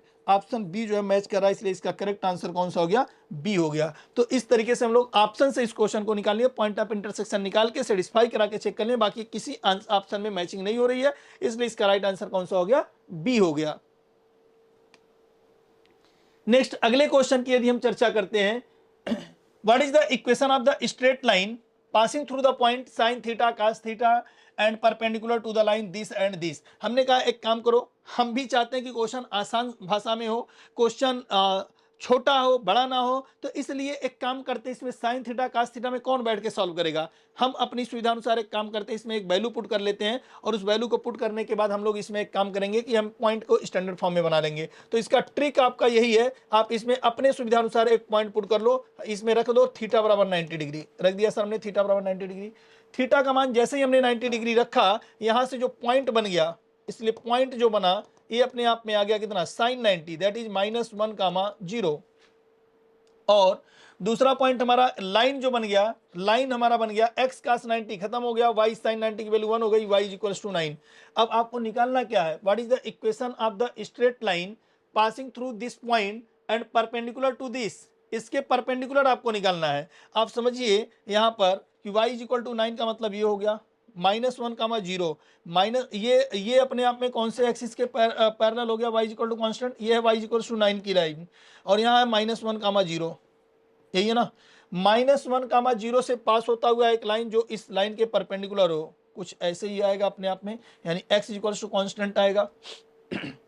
समझ में आया। तो ऐसे केसेस में चारों ऑप्शन में उठा के आप पुट करिए कि देखिए इसमें कौन सा पॉइंट है जो अपने आप में परपेंडिकुलर टू द लाइन है। हम लोग इसमें अगर पुट करें, अच्छा हम सीधे सीधे समझते हैं कि इसकी दूरी ये अपने आप में, या ये पैरेलल टू वाई एक्सिस, ये पैरेलल टू वाई एक्सिस और वाई एक्सिस के पैरेलल एक्स कांस्टेंट होता है, यानी x इक्वल्स टू -1, यानी x + 1 इक्वल्स टू 0। ये इस लाइन का इक्वेशन आ गया जो परपेंडिकुलर लाइन वाली बात हो रही है। तो यहाँ पे अगर हम थीटा इक्वल्स टू 90 डिग्री का प्रयोग करते हैं, चेक करना हमें कौन सी लाइन हो सकती है। यहाँ पे जब हमने पुट किया तो sin 90 हो गया 1, ये खत्म हो गया, यानी ये x - 1 इक्वल्स टू 0। पहला ही ऑप्शन हमें प्रोवाइड कर दिया जा रहा है x - 1 इक्वल्स टू 0, बाकी किसी में नहीं है, इसलिए इसका जो राइट आंसर हो जाएगा वो हो जाएगा x इक्वल्स टू -1। तो इसका राइट आंसर हो जाएगा ए। एक बार फिर से चेक कर लीजिए, थीटा इक्वल टू 90 रखने पे जो पॉइंट दिया गया -sin theta into cos theta अगर दिया गया है, sin 90 का अगर हम प्रयोग करते हैं तो sin 90 इज इक्वल्स टू हो गया 1, -1, 0 है, -1, 0 यहाँ आएगा, y इक्वल टू 9। इसके परपेंडिकुलर यहाँ से परपेंडिकुलर अगर हम ड्रॉ करते हैं, क्योंकि y अब ये लाइन हमारा जो था ना कन्वर्ट हो गया था, y इक्वल टू 9 कहाँ से आया है, इसमें हमने जब ये रखा है, इसके परपेंडिकुलर चाहिए तो इसके परपेंडिकुलर यही आएगा। अगर इसके परपेंडिकुलर ये आएगा, अगर ये y इक्वल टू 9 की लाइन है जो कि पैरेलल टू x एक्सिस है, तो जो इसके परपेंडिकुलर होगा पैरेलल टू y एक्सिस होगा, और चूंकि -1, 0 से पास कर रहा है, यानी यहाँ पर प्रत्येक जगह पर x की वैल्यू -1 है, x इक्वल टू -1। कौन सा ऐसा ऑप्शन है जो x इक्वल टू -1 दे रहा है, सिर्फ और सिर्फ a दे रहा है, इसलिए a is the right answer, x equal to -1। Now next question, question number 60। Question number 60 एक कह सकते हैं कि बड़ा ही लेंदी क्वेश्चन आया हुआ था, लेकिन है ट्रिकी, हम लोग ऑप्शन से ही क्वेश्चन को सॉल्व कर लेंगे। देखिए बोला गया कि 2 points P and Q lie on the line y equal to 2x + 3, lie on the line y equal to 2x + 3। These 2 points P and Q are at a distance of 2 units from another point R। देखिए एक line है that is 2x + 3 है, इस पर दो point है, एक P है और एक Q है। एक पॉइंट यहाँ आर है, इस आर से पी की दूरी, इस आर से क्यू की दूरी दोनों 2-2 यूनिट के बराबर है। यही क्वेश्चन है कि 2 points P and Q lie on the line this and these 2 points P and Q are at a distance 2 unit from another point R। R का कोऑर्डिनेट पॉइंट 1,5 दे रखा है। बोल रहा बताइए P का कोऑर्डिनेट क्या होगा और Q का कोऑर्डिनेट क्या होगा। हमने कहा इस क्वेश्चन को सॉल्व करने से बेटर ये है कि पहले तो ये लॉजिक ये कहता है कि P और Q दोनों इस लाइन पर स्थित हैं। P और Q दोनों अगर इस लाइन पर स्थित हैं तो सेटिस्फाई करना चाहिए। तो हम ऑप्शन को उठाएं और देखें कि कौन है जो इस लाइन को सेटिस्फाई कर रहा है। हो सकता है एक से ज्यादा ऑप्शन सेटिस्फाई करने हो। देन उसके बाद हम लोग ये देखेंगे कि चलो भाई ये पी पॉइंट अगर है, मान लो अगर कुछ कर रहे होंगे कुछ नहीं कर रहे होंगे, दो ऑप्शन अगर कर रहे हैं तो हमने आर को यहां से उठाया 1,5 से इस पी की दूरी निकाल ली और इस आर से हमने क्या किया, इस वाले दूसरे वाले पॉइंट की दोनों की दूरी अगर बराबर आ गई वही राइट आंसर हो जाएगा। फिलहाल वैल्यू पुट करने पर इसका राइट आंसर जो आ रहा है वो कितना आ रहा है, ए आ रहा है 1 + 2/√5 5 + 4√5। इसको अगर आप यहाँ पे रख के चेक करेंगे तो ये सेटिस्फाई होता हुआ दिखेगा और ये वाला पॉइंट भी सेटिस्फाई होता हुआ दिखेगा। और इससे 1,5 की, इससे 1,5 की जो दूरी आ रही है बराबर आ रही है, अन्य किसी के साथ ऐसा नहीं हो रहा, इसलिए इसका राइट आंसर जो हो जाएगा वो ए हो जाएगा। Now come to the next question. If the two sides of a square lie on the line 2x + y - 3 = 0 and 4x + 2y + 5 = 0, then what is the area of the square in square unit। फिलहाल अगर आप इस question को देखें तो ये दोनों ही question अपने आप में पैरेलल दिख रहे हैं और ये पैरेलल लाइन के अगर इक्वेशन है, ये अगर ये स्क्वायर है, पैरेलल अगर है तो एक साइड का इक्वेशन, माना कि ये लाइन को हम एक्सटेंड करते हैं तो एक ये है और दूसरा एक ये है, यही स्क्वायर है अपने आप में। एक का इक्वेशन जो दे दिया गया ये 2x + y - 3 = 0, इसमें हम कहेंगे कि काम करिए 2 से गुणा कर दीजिए। ये हो चुका है 4x + 2y - 6 = 0 कन्वर्जन के बाद, और एक हो चुका है 4x + 2y और प्लस का 5 = 0। अब इनके बीच की दूरी को, माना कि साइड जो है वो a है तो चारों साइड स्क्वायर के बराबर होते हैं, इनके बीच की दूरी a है तो साइड a के बराबर है। दो पैरेलल लाइन के बीच का जो डिस्टेंस होगा d = a = mod of c1 - c2। तो ये आ गया कितना, 6 और 5 दोनों अपोजिट साइन के हैं तो ये हो गया 5 + 6 अपान में 4 चौक को 16 और 2 का 4 20, 6 5 11, 11/20, 11/20 को जब सॉल्व करेंगे तो ये आ जाएगा 6.05। इसका राइट आंसर हो गया ए। करेक्ट आंसर इसका कौन सा हो गया, ए। यानी ये जो डी होगा वो ए के बराबर होगा। अच्छा, ये जो डिस्टेंस आया, एक मिनट है ना, आप यहाँ पर अगर आप देखेंगे ये कितना आ गया है, अपने आप में डिस्टेंस आया है, ये आ गया 6 + 5 दैट इज 11/√20। अब ये 11/√20 जो आया है ये साइड आया है। एरिया पूछ रखा, what is the area, area of square कितना होता है, area of square, area of square जो आएगा ये हो जाएगा ए स्क्वायर, और ए स्क्वायर जब निकालेंगे तो 121/20 आ रहा है। 121/20 की वैल्यू जो हो जाएगी 6.05 आ जाएगी। समझ में आया, 121/20, तो 6.05 is the right answer. Correct answer इसका हो जाएगा A. Area of the square पूछ रखा है। Now come to the next question. ABC is a triangle with A = 3, 5. The midpoints of the side AB, AC are at -1, 2 and 6, 4 respectively. What are the coordinate of the centroid of the triangle ABC? Coordinate of the centroid of the triangle ABC। एक पल के लिए आप समझिए, बहुत lengthy question नहीं है। यहाँ पर हम लोग समझते हैं कि ये अगर ये A है, ये B है और ये C है। किसका कोऑर्डिनेट पॉइंट दे रखा है, A का। इन्होंने दे रखा 3, 5। मुझे यहाँ पर AB का मिड पॉइंट माना कि ये P है और AC का मिड पॉइंट माना कि ये Q है। इन दोनों के बारे में इंफॉर्मेशन है कि -1, 2 है और ये अपने आप में 6, 4 है। हमें ये अगर ये B निकालना है तो B हम कैसे निकालेंगे, B का कोऑर्डिनेट पॉइंट आप निकाल लेंगे मिड पॉइंट फार्मूले से। माना कि अगर x, y है तो this plus this divided by 2 बराबर -1। समझ में आ रहा, एक पल के लिए आप ट्रिक समझिए इसको कैसे एक बार में आप लिखेंगे। ये अगर ये x1, y1 है तो x1 + 3 यानी x1 + 3 अपान 2 किसके बराबर है सर, ये -1 के। तो कहने का मतलब ये है, इसका ट्रिक मैं आपको समझा दे रहा हूं कि मान लीजिए यहाँ पर एक पॉइंट है A that is x1, y1, यहाँ पर है एक पॉइंट B जो कि है x2, y2, और यहाँ पर मिड पॉइंट है P जो कि है x3, y3। तो कहने का मतलब ये है कि x3 बराबर जो है ना वो x1 + x2 डिवाइडेड बाई 2 है। आपको इसमें से x2 निकालना है तो मिड पॉइंट का डबल आप करिए, x2 बराबर हो जाएगा 2 times of x3 minus x1, ऐसे आप समझिए, ये ट्रिक बना लीजिए, इस ट्रिक को आप नोट कर लीजिए। ट्रिक क्या है कि अगर अब क्योंकि हमें दोनों जगह पे यूज करना है, हमारे पास अगर साइड का एक मिड पॉइंट दे रखा है और एक पॉइंट दे रखा है, हमें अगर पॉइंट दूसरा पॉइंट निकालना है तो हम क्या करेंगे, हमने कहा दूसरा पॉइंट निकालने के लिए आप काम ये करिए कि एक उसमें जो है जो मिड पॉइंट वाला पॉइंट है ना उसका 2 टाइम्स और जो गिवन पॉइंट है उसको सब्ट्रैक्ट करके आप निकाल देंगे तो x2 वाला पॉइंट निकल जाएगा। क्लियर है? तो ये ट्रिक आप सभी लोगों को याद होना चाहिए। फिलहाल यहां से इसको हटाते हैं।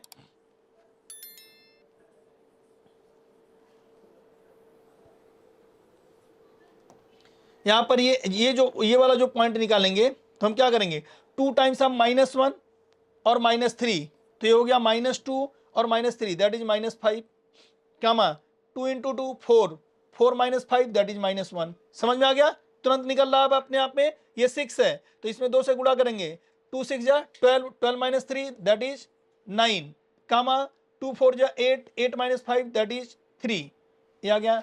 हमें बताना है सेंट्राइड, सेंट्राइड का कोऑर्डिनेट पॉइंट। तो बेटा g इज इक्वल्स टू क्या होता है, x1 plus x2 plus x3 अपान में 3, कामा y1 plus y2 plus y3 अपान में 3। ये हो जाएगा, तीनों को जोड़ दीजिए, ये हो गया कितना 3 माइनस 5 प्लस 9 डिवाइडेड बाई 3, 9 3 12, 12 में से 5 निकल गया 7, 7/3 ये आ गया। और यहाँ पर अगर आप निकालेंगे तो ये हो गया कितना 5 माइनस 1 धन 3 अपान 3, 5 3 8, 8 में से 1 निकल गया 7, 7/3, यानी कोऑर्डिनेट पॉइंट जो आया g वो कितना हो गया 7/3 का मा 7/3। यही इसका राइट आंसर हो जाएगा। 7/3 का मा 7/3, right answer of this question is B. तो इसका राइट आंसर कौन सा हो गया, बी हो गया, 7/3 का मा 7/3।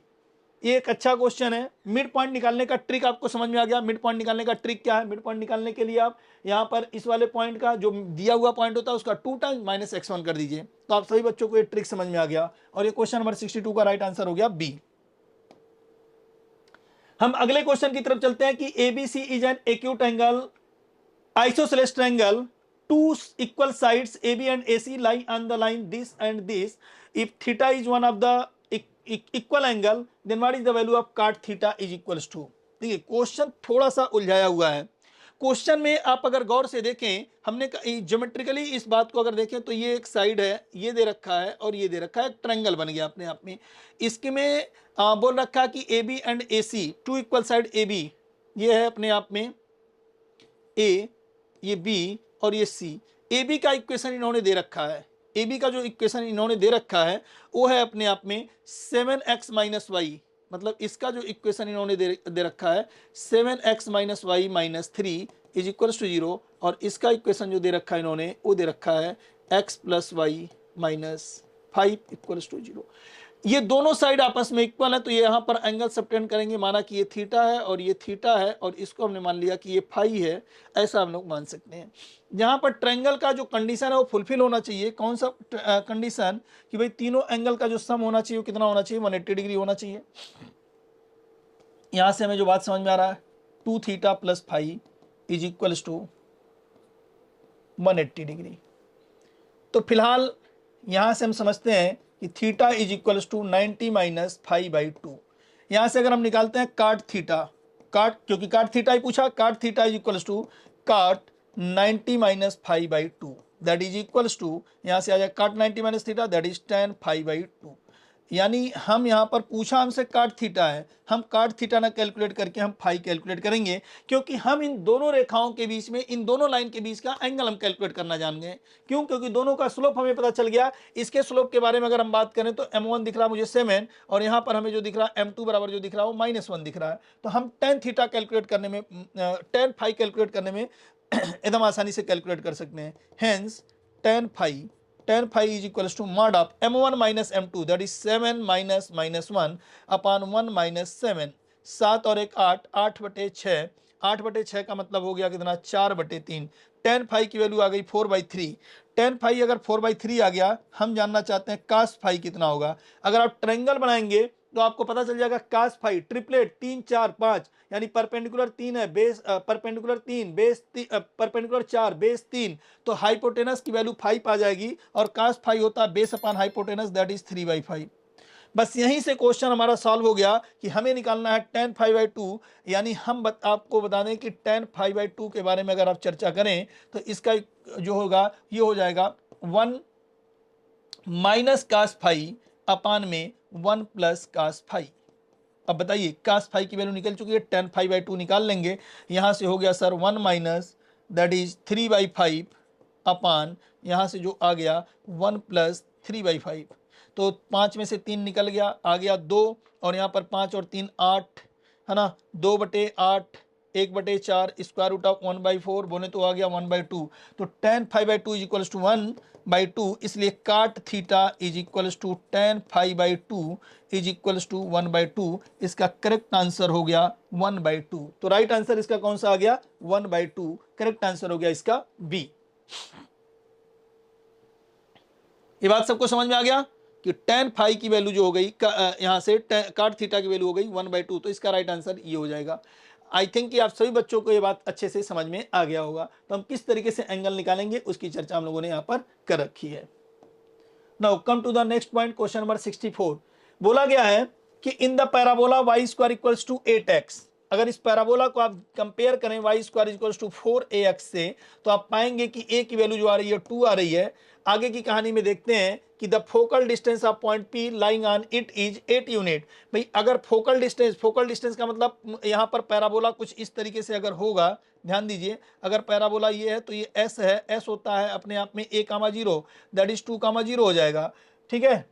और यहाँ पर एक पॉइंट यहाँ पर है P, और यहाँ डायरेक्ट्रिक्स होता है, ठीक, जो जिसका इक्वेशन हो जाएगा x is equals to minus है, यानी x प्लस 2 बराबर 0, ये हो जाता है। यहाँ से P से S को मिलाएंगे, P से M निकालेंगे, ये फोकल डिस्टेंस कहलाता है, P से S ही फोकल डिस्टेंस कहलाता है। बोला जा रहा है कि y square equal to 8x, the focal distance of a point P lying on it is 8 unit, which of the following statement is are correct. बोला कि the coordinate of P can be 6,4√3। Check कर लेते हैं, 6,4√3 से 2,0 का distance, 6 minus 2 4, 4 का square कितना हो गया 16, और 4√3 का हो गया कितना 4 का 16 या 48, 48 और 16 हो गया 64, बाहर निकालेंगे 8, यानी बिल्कुल सही बात बोल रहा है, पहला स्टेटमेंट करेक्ट है, first statement is correct. P की वैल्यू अगर ये होगी तो इससे 2,0 का डिस्टेंस 8 यूनिट आना चाहिए था, उसने बोल दिया था 8 यूनिट है, मैच कर रहा हो, कोई दिक्कत वाली बात नहीं है। फिर कह रहा कि the perpendicular distance of P from the directrix to the parabola, ये परपेंडिकुलर डिस्टेंस P कह रहा 8 यूनिट। भाई एक बात बताइए, पैराबोला का डिफिनीशन यही होता है PS is equals to PM, PS equals to PM, यानी किसी मूविंग पॉइंट P से पैराबोला के फोकस की जो डिस्टेंस होती है वो उसके डायरेक्ट्रिक्स पर खींचेगा, ये M है ना, ये इसके डायरेक्ट्रिक्स पर खींचेगा, परपेंडिकुलर के बराबर होती है, PS इक्वल टू PM, यानी ये भी 8 है, एकदम सही है, दोनों स्टेटमेंट करेक्ट हैं। तो both 1 and 2 are correct, right answer of this question is C। तो क्वेश्चन नंबर 64 का राइट आंसर कौन सा हो गया C, both 1 and 2 are correct. Now come to the next question, what is the eccentricity of the ellipse if the angle between the straight line joining the foci to an extremity of the minor axis is 90 degree. कह रहा इसका क्या होगा अपने आप में, ellipse का जो है डायरेक्ट इसका जो है इसेंट्रिसिटी क्या होगा। आप ऐसे समझिए, अगर हम लोग यहां पर इलिप्स की चर्चा करते हैं तो यही इलिप्स है अपने आप में, ये है फोकस S और S डैश। कह रहा कि what is the eccentricity straight line joining the foci, एक S डैश अगर है, दूसरा S है, और ये है अपने आप में मान लीजिए B है और ये B डैश है, इसके एक एक्सट्रीमिटीज को यहां पर ज्वाइन कर दिया गया, ये अपने आप में बेटा 90 डिग्री है। और वैसे भी आप समझिए, अगर इलिप्स का equation x square upon a square और प्लस में y square upon b square is equals to 1 अगर है, तो ये पॉइंट जो होता है वो 0,b होता है, और इसे जो फोकस होता है वो AE,0 होता है, और ये वाला जो पॉइंट होता है वो -AE,0 होता है। जहां जो E होता है वो इसेंट्रिसिटी होता है। फिलहाल हमें कुछ नहीं करना, हम समझते हैं कि BS और जो गिवन इंफॉर्मेशन है BS एंड BS डैश, ये अपने आप में जो होते हैं वो क्या होते हैं। यहां से एक रिलेशन और आप यूज करिए कि in case of ellipse B square equals to A square into 1 minus E square होता है। B स्क्वायर की value A square into 1 minus E square के ये इक्वल होता है। ऐसे केसेस में आप समझिए कि BS and BS dash are perpendicular, since BS and BS dash are perpendicular, इसलिए slope m B S into m B S dash is equals to -1 लगा देते हैं। यहां पर लगाएंगे y2 minus y1 b minus 0 that is b upon y2 minus y1 upon x2 minus x1, तो ये हो गया ए ई इंटू यहां पर लगाएंगे अगर 0 minus B that is minus B upon A E minus 0 that is A E is equals to -1, minus से minus cut जाएगा, B square is equals to A square E square. ऊपर वाले relation का use करेंगे, B square की value होती है ए square into 1 minus e square, यहां पे रख देते हैं। यहां पर अगर रख दें तो बी स्क्वायर की जगह अगर रख देते हैं a square into 1 minus e square is equals to A square into e square.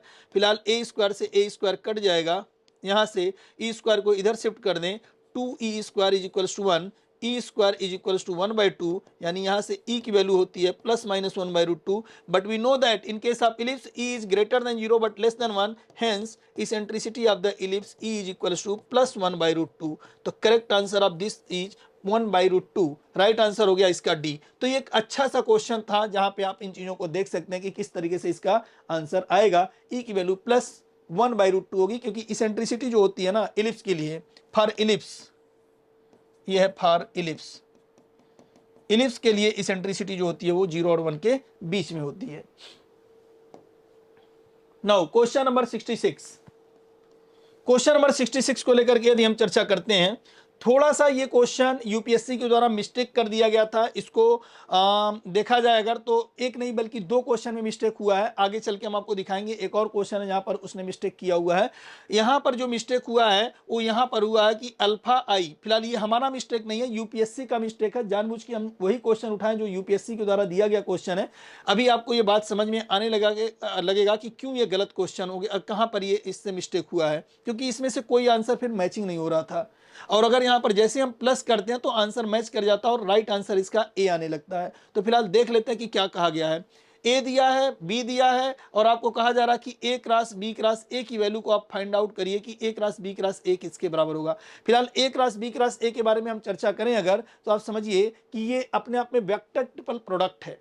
Vector triple product का एक रूल आप लिख लीजिए यहां पर कि कल को अगर ए क्रॉस बी क्रॉस सी के बारे में अगर आपसे जानकारी मांगा जाए तो ये होता है, जो दूर वाला वेक्टर होता है वो होता है ए dot C vector B minus ए डॉट बी वेक्टर सी।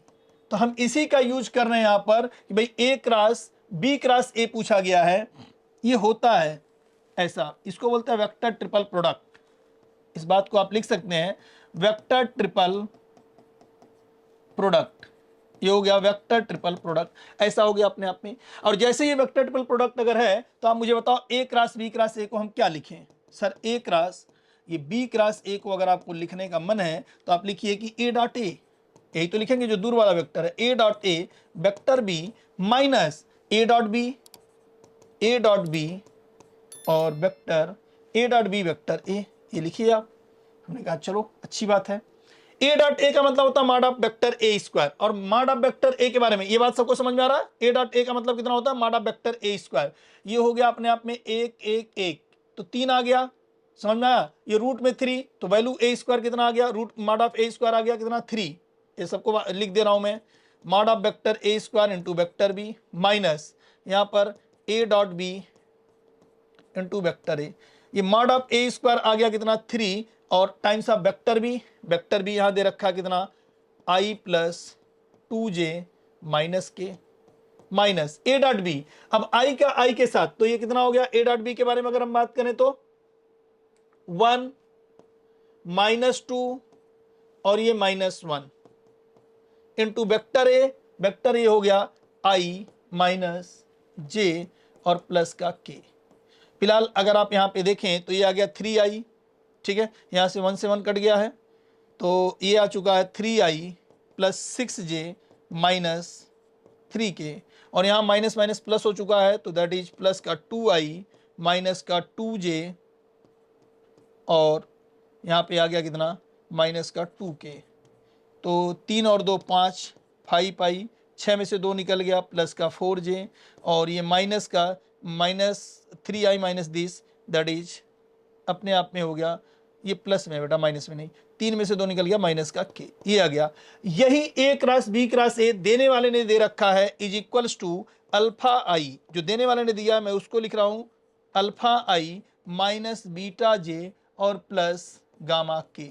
तो फिलहाल आप समझिए, अगर ऐसा है तो अल्फा की जगह कितना दिख रहा है आपको सर? ये 5 दिख रहा है। बीटा के जगह पर दिख रहा है सर माइनस का 4 एंड गामा के जगह पर दिख रहा है हमें माइनस का 1, यही हमें दिख रहा है। फिलहाल हमें क्या निकालना है? Alpha plus beta plus gamma. तो alpha plus beta plus gamma अगर हम निकालते हैं 5 माइनस 4, ये 0 आना चाहिए, लेकिन 0 दिया नहीं है। इसका मतलब मिस्टेक कहां पे हुआ है? दरअसल यहां माइनस नहीं बल्कि प्लस होना चाहिए, और ये यूपीएससी का मिस्टेक है। तो यहां पर बीटा की वैल्यू जो हो जाएगी वो अपने आप में कितनी हो जाएगी? 4। अब यहां पे हम देखेंगे 5 धन 4 और माइनस 1 की बात करेंगे, 5 4 9, 9 में से 1 निकल गया 8। इसका राइट आंसर हो जाएगा 8। इसीलिए इस क्वेश्चन के आंसर के लिए हमने स्टार बना रखा था। इसका राइट आंसर कौन सा हो गया? 8 हो गया। तो एक गलती तो ये आया हुआ है यूपीएससी के द्वारा जो गलती हो गई है। दूसरी गलती जो हुई है उसको भी हम देखते हैं, उसकी भी चर्चा करते हैं। फिलहाल यहां पे हम लोग समझते हैं क्वेश्चन नंबर 67। क्वेश्चन नंबर 67 में क्या बोला गया है कि if a vector of magnitude 2 units makes an angle π/3 with 2i and π/4 with 3j and an acute angle theta with 4k। बोला जा रहा है कि बताइए ये अपने आप में what are the components of the vector. देखिए वेक्टर जो होता है दरअसल आर वेक्टर जो होता है ना, वो होता है mod of vector R into ये होता है दरअसल cos alpha I plus cos beta J और प्लस कास गामा के, यही होता है अपने आप में। जहां पर cos r cos alpha, r cos beta, r cos gamma ये कंपोनेंट ऑफ वेक्टर होते हैं। फिलहाल आप ऐसे समझिए, आई का डायरेक्शन जो है एक्स को दर्शाता है, आई जो है एक्स के डायरेक्शन को दर्शाता है, जे जो है वो वाई के डायरेक्शन को, और के जो है वो अपने आप में ये अपने आप में जेड के डायरेक्शन को दर्शाता है। फिलहाल यहाँ पर 2i मतलब मैग्नीट्यूड क्या? एक्स के साथ जो एंगल बन रहा π/3 है, 3j के साथ में π/4 है। समझ में आया? तो गामा माना कि हमने कहा कि लेट कर लिया हमने कि let gamma be the angle, gamma be the angle made by the vector, made by vector with Z axis, made by the vector with Z axis, Z axis के साथ ये गामा एंगल बना रहा है। ऐसे केसेस में हम लोग यहां पर बोलेंगे कि ये जो एंगल बना तो हम लोग cos square alpha plus cos square beta plus cos square gamma is equals to 1 का इस्तेमाल करें। अल्फा का मान दे रखा है कास स्क्वायर π/3 प्लस बीटा दे रखा है cos square π/4 plus cos square gamma is equals to 1। यहाँ पे यदि हम यहाँ पे रखते हैं तो ये वैल्यू कितनी आ गई? ये हो गया 1/4 plus 1/2 plus cos square gamma is equals to 1। 1/4 plus 1/2 that is 3/4, 1 में से 3/4 1/4, कास गामा की वैल्यू 1/2 आ गई, यानी कास गामा इक्वल्स टू 1/2। तो गामा की वैल्यू फिर से आ गई π/3, यानी गामा भी आ गया कितना? π/3। तो हम समझते हैं कंपोनेंट के बारे में बात किया जा रहा है, कंपोनेंट। तो ये हो गया अपने आप में R cos mod of R cos alpha comma mod of R cos beta comma mod of R cos gamma, यही होगा अपने आप में।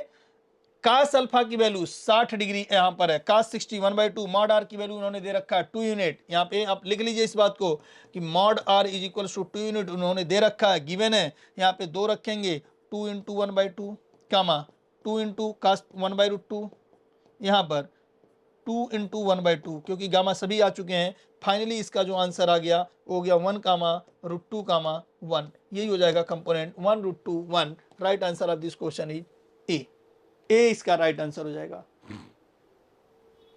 इसका राइट आंसर कौन सा हो जाएगा? ए हो जाएगा 1√2 1। Now come to the next question, question number 68।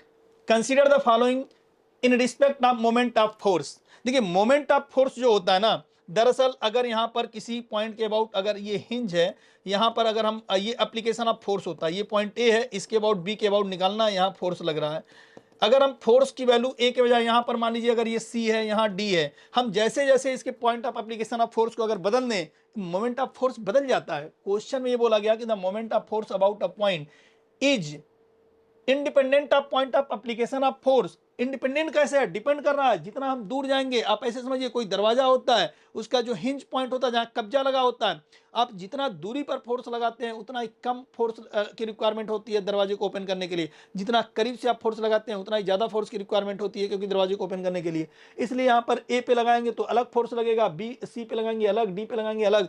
इसका मतलब मोमेंट ऑफ फोर्स जो है इंडिपेंडेंट नहीं है, डिपेंड है, ये डिपेंड करता है, इसलिए गलत है। The moment of force about a line is a vector quantity, which of the following statement is are correct. Yes, ये मोमेंट ऑफ फोर्स जो है ये टाउ इज इक्वल्स टू जो होता है वो आर क्रॉस एफ होता है। आर क्या है, इनके बीच का जो डिस्टेंस आया उसी को हम लोग आर वेक्टर बोलते हैं, आर क्रॉस एफ, टाउ बराबर आर क्रॉस एफ, यही मोमेंट कहलाता है। ये एक वेक्टर क्वांटिटी होता है, इसलिए कंपोनेंट में यहाँ पर हमने इसका जो प्रोडक्ट निकाला वो वेक्टर प्रोडक्ट निकाला है। सेकंड स्टेटमेंट सही है तो ओनली 2 हो जाएगा, इसका राइट आंसर हो गया बी। क्लियर। नेक्स्ट है question number 69। For any vector R, what is R dot I, R cross I, R dot J, R cross J, R dot K, R cross K. हमने कहा परेशान नहीं होना है, इसके केस में हम लोग एक बात कर लेते हैं कि इसमें हमने उठा लिया कि लेट आर बराबर आई प्लस जे प्लस के, मान लिया हमने एक स्टैंडर्ड वेक्टर मान लिया। अब बताइए are dot I, R dot, अच्छा ये जितने भी हैं आर डॉट, अगर ऐसा मान रखा है हेंस इसके केस में आप ऐसे समझिए कि आर डॉट आई,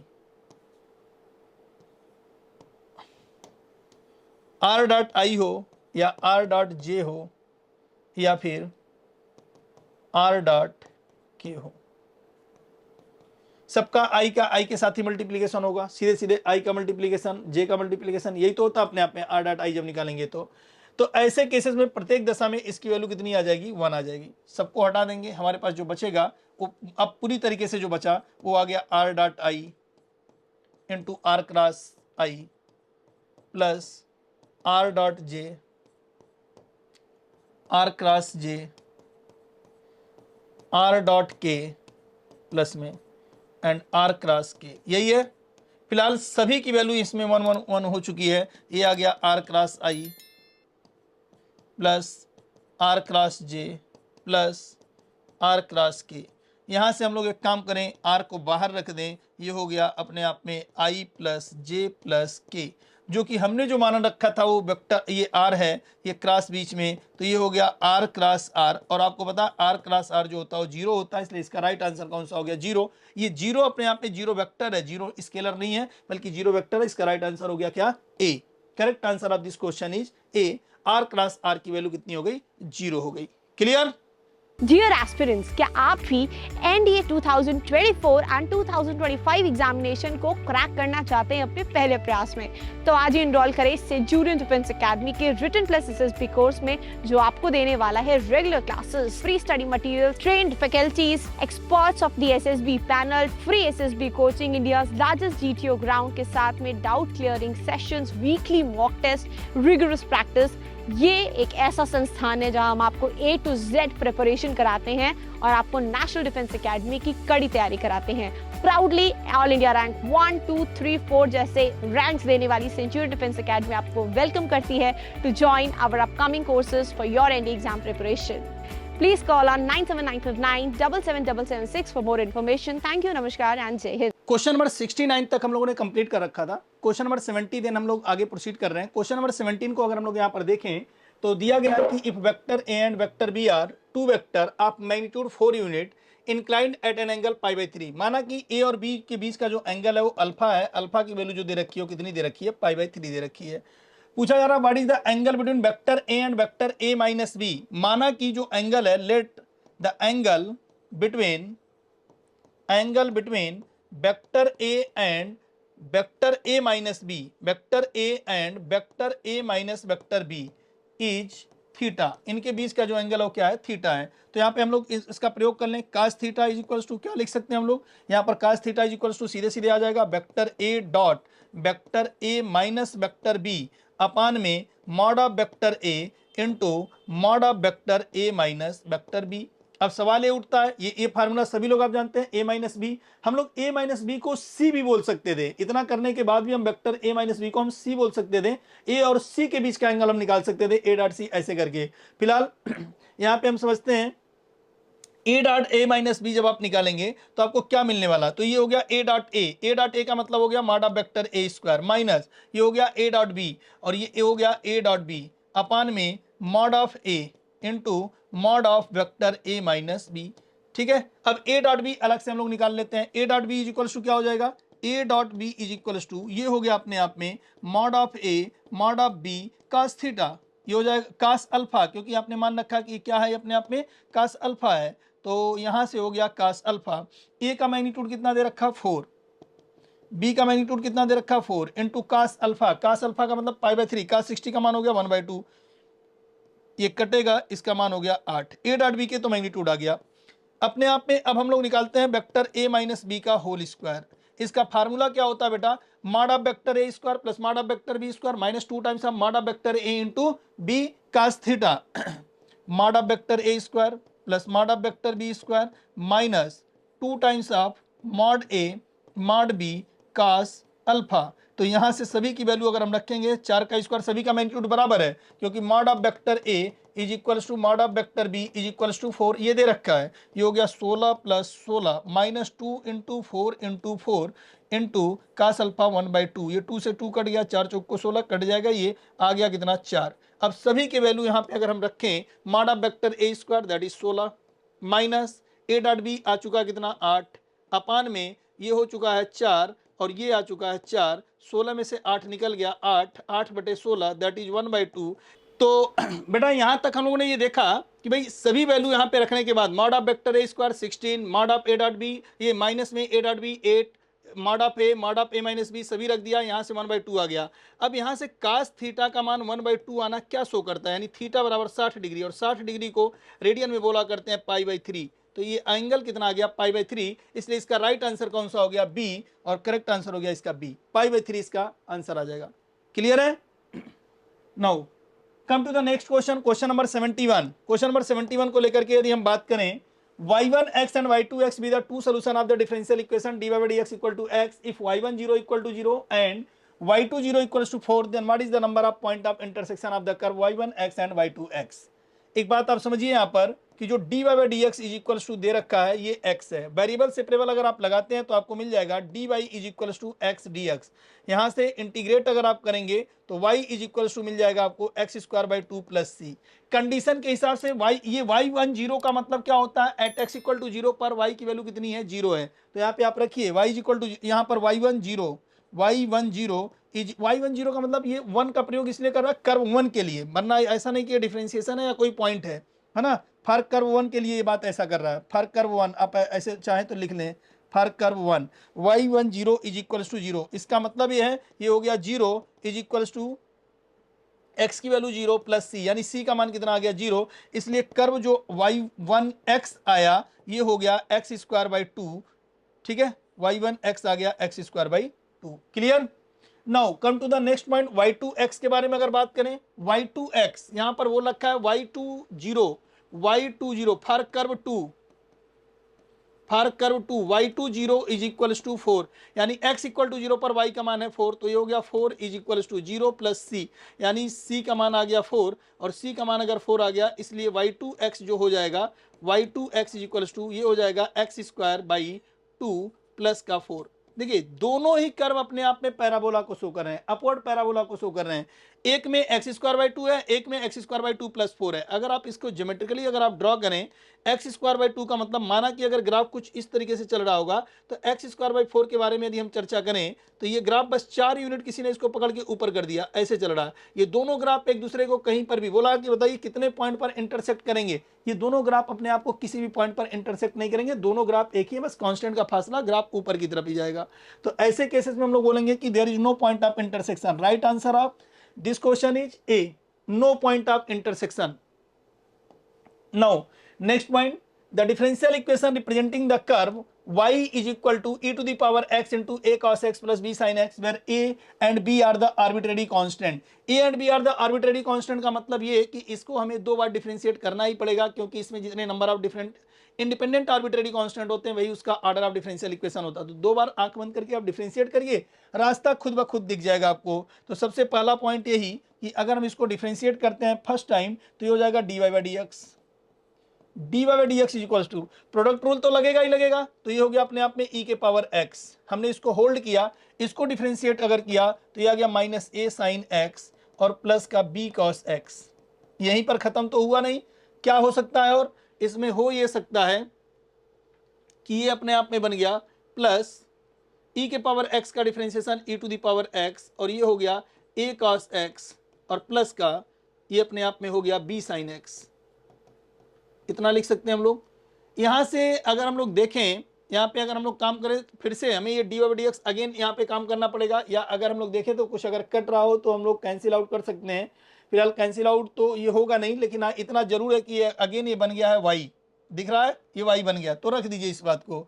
ये यहाँ पर हो गया dy by D X is equals to e to the power x minus a sine x और प्लस का b कॉस x, और ये हो गया है प्लस का y।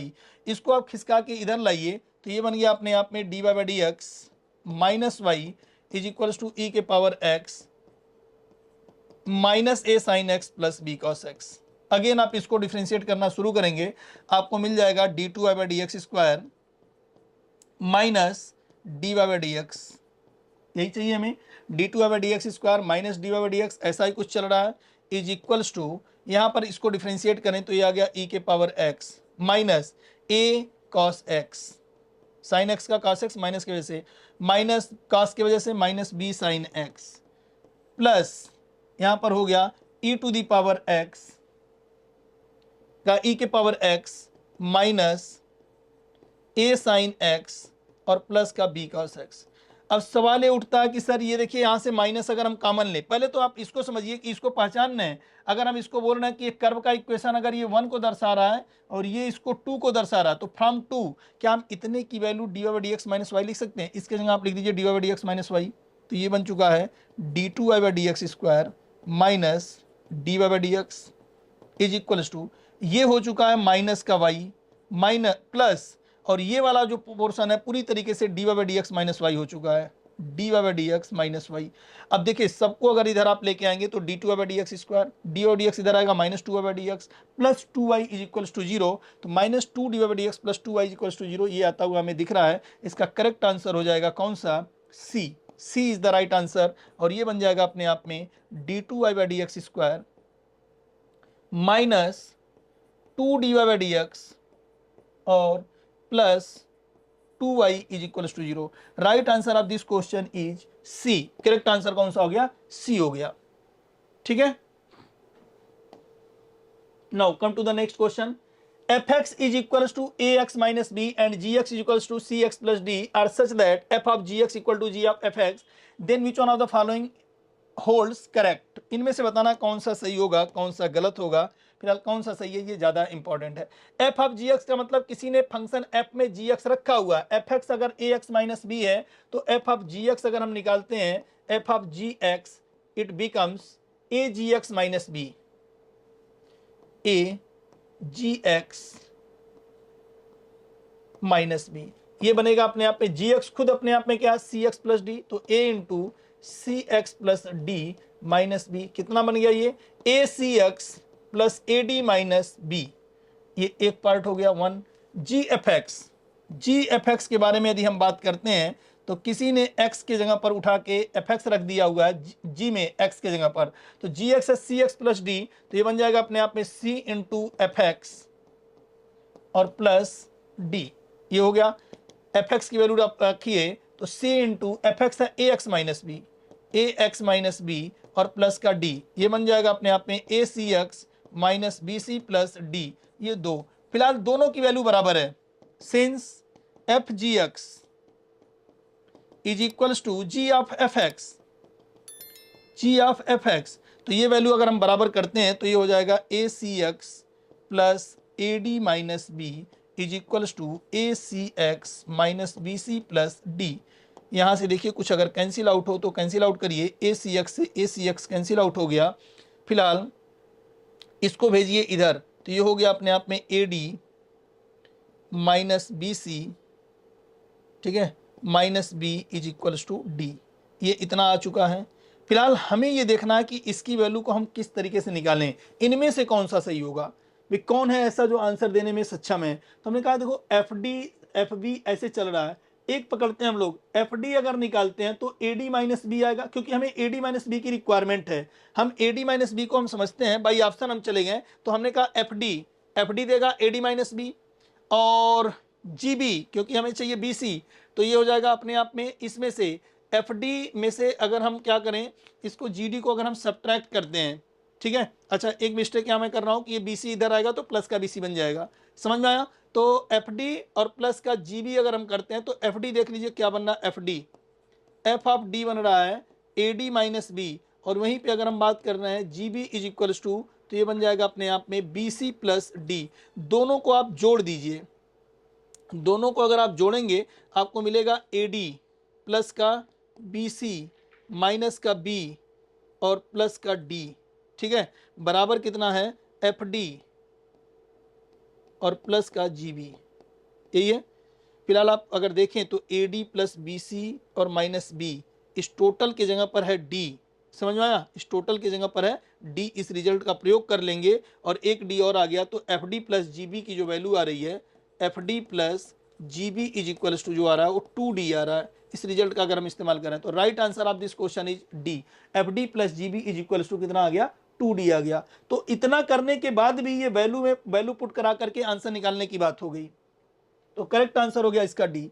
Now come to the next question, -1 to 1 3 sin x minus sine 3x into cos square X D X is equals to. एक बात का आपको ध्यान रहे, कभी भी अगर माइनस ए से लेकर के A F x D x का अगर जिक्र हो तो आप सबसे पहला ही टारगेट यही बनाइए कि कहीं फंक्शन इवन और ऑड का तो नहीं है। अगर फंक्शन ऑड है तो सॉल्व करने की जरूरत नहीं, आंसर आप टिक करिए 0, और अगर ये फंक्शन इवन है तो 2 टाइम्स आप करिए। तो ऐसे केसेस में -1 से 1 चल रहा है। देखिए एक फंक्शन ये है कास स्क्वायर एक्स पे तो कोई डाउट ही नहीं है, ये तो एक इवन फंक्शन होता है, क्योंकि कास माइनस थीटा कैसे पता करते हैं, ये अपने आप में इवन है ऑड है, एक्स की जगह -x रखने पे माइनस एफ एक्स अगर आएगा ऑड फंक्शन है, अगर एफ एक्स आएगा तो इवन फंक्शन है। कास अपने आप में एक इवन फंक्शन है। सवाल ये उठता कि ये कैसा फंक्शन है, आप देखेंगे साइन एक अपने आप में ऑड फंक्शन होता है, ये एक ऑड फंक्शन है, ऑड माइनस ऑड ऑड ही होता है। अब ऑड नंबर में से नहीं घटाना इसको कि सर ऑड नंबर में से ऑड नंबर घटा दें हम, सर हमने 7 में से 3 घटा दिया 4 आ गया, नहीं, 7 - 3 हम नंबर की बात नहीं कर रहे हैं, हम यहाँ पर फंक्शन की बात कर रहे हैं। Odd function minus odd function जो होगा एक ऑड फंक्शन होगा,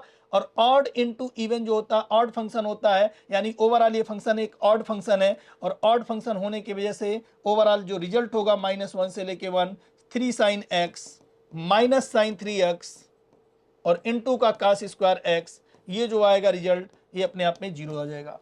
बात समझ में आ गया। Right answer of this question is B, correct answer हो गया 0 ड्यू टू ऑड फंक्शन, ठीक है। Next, what are the order and degree respectively of the differential equation. इस डिफरेंशियल इक्वेशन का ऑर्डर और डिग्री क्या होगा।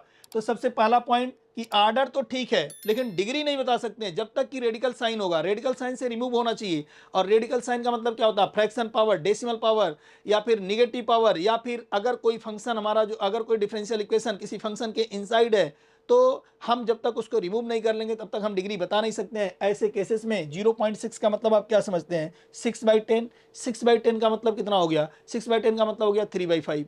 तो इसका मतलब इस पूरे इक्वेशन को हटा करके हम लिख सकते हैं 2 माइनस dy/dx का होल स्क्वायर, और पूरे के पावर 6 का मतलब हो गया 3/5 is equals to d2y/dx square. Highest order तो मुझे यही दिख रहा है।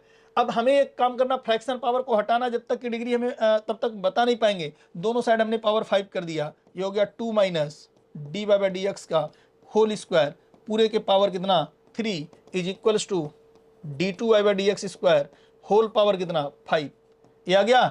ऐसे केसेस में आप बताइए इसका ऑर्डर कितना है, सर ऑर्डर इसका हो गया 2, ऑर्डर हो गया 2, और डिग्री इसका कितना हो गया, डिग्री हो गया इसका 5। तो ऑर्डर 2 एंड डिग्री 5 का डिफरेंशियल इक्वेशन है, देखिए कहां पर है, डी में है, ऑर्डर 2 एंड डिग्री 5 का डिफरेंशियल इक्वेशन। करेक्ट आंसर हो गया इसका डी। नेक्स्ट है क्वेश्चन नंबर 76।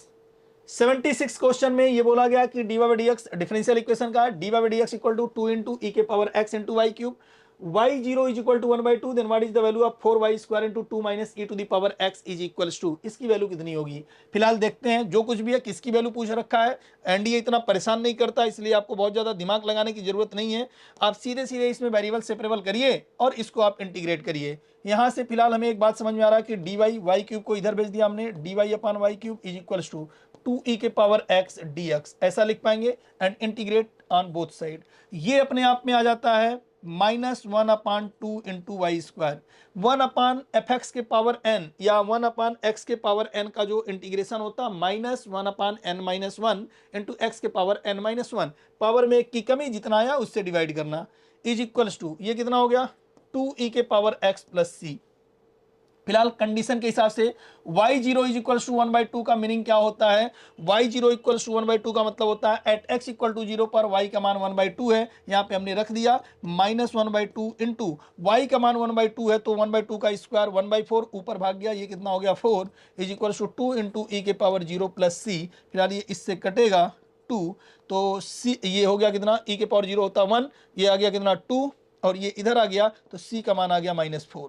c का मान कितना आ गया -4।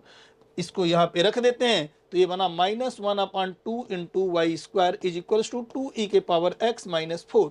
फिलहाल आप जरा ध्यान दीजिए 4y स्क्वायर के बारे में चर्चा हो रही है, इसको यहाँ पे भेजते हैं लेकिन 2 को कॉमन लेके और इस माइनस को हटाना है हमें, तो आप एक काम करिए 1/2y square is equals to, यहाँ से आप 2 कॉमन ले लीजिए तो ये हो गया कितना 2 माइनस ई के पावर x ऐसा लिख पाएंगे, भेज दीजिए इधर तो ये आ गया कितना 2 से 2 मल्टीप्लाई होगा 4, वाई स्क्वायर इधर आया 4y स्क्वायर और 2 माइनस ई के पावर x बराबर कितना 1। बस फटाफट आंसर निकल गया। Right answer of this question is A, correct answer इसका कितना हो गया 1 हो गया। क्लियर है।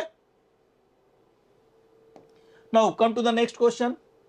बोला गया ए टू बी, P है a to b integration of a to b f x D x and Q है a to b mod f x D x, f x है e के power minus x D x. एक बात आप अच्छे से समझिए कि since e to the power minus X is greater then 0, हमेशा for all real value of x, for all real value of x, all real value of x,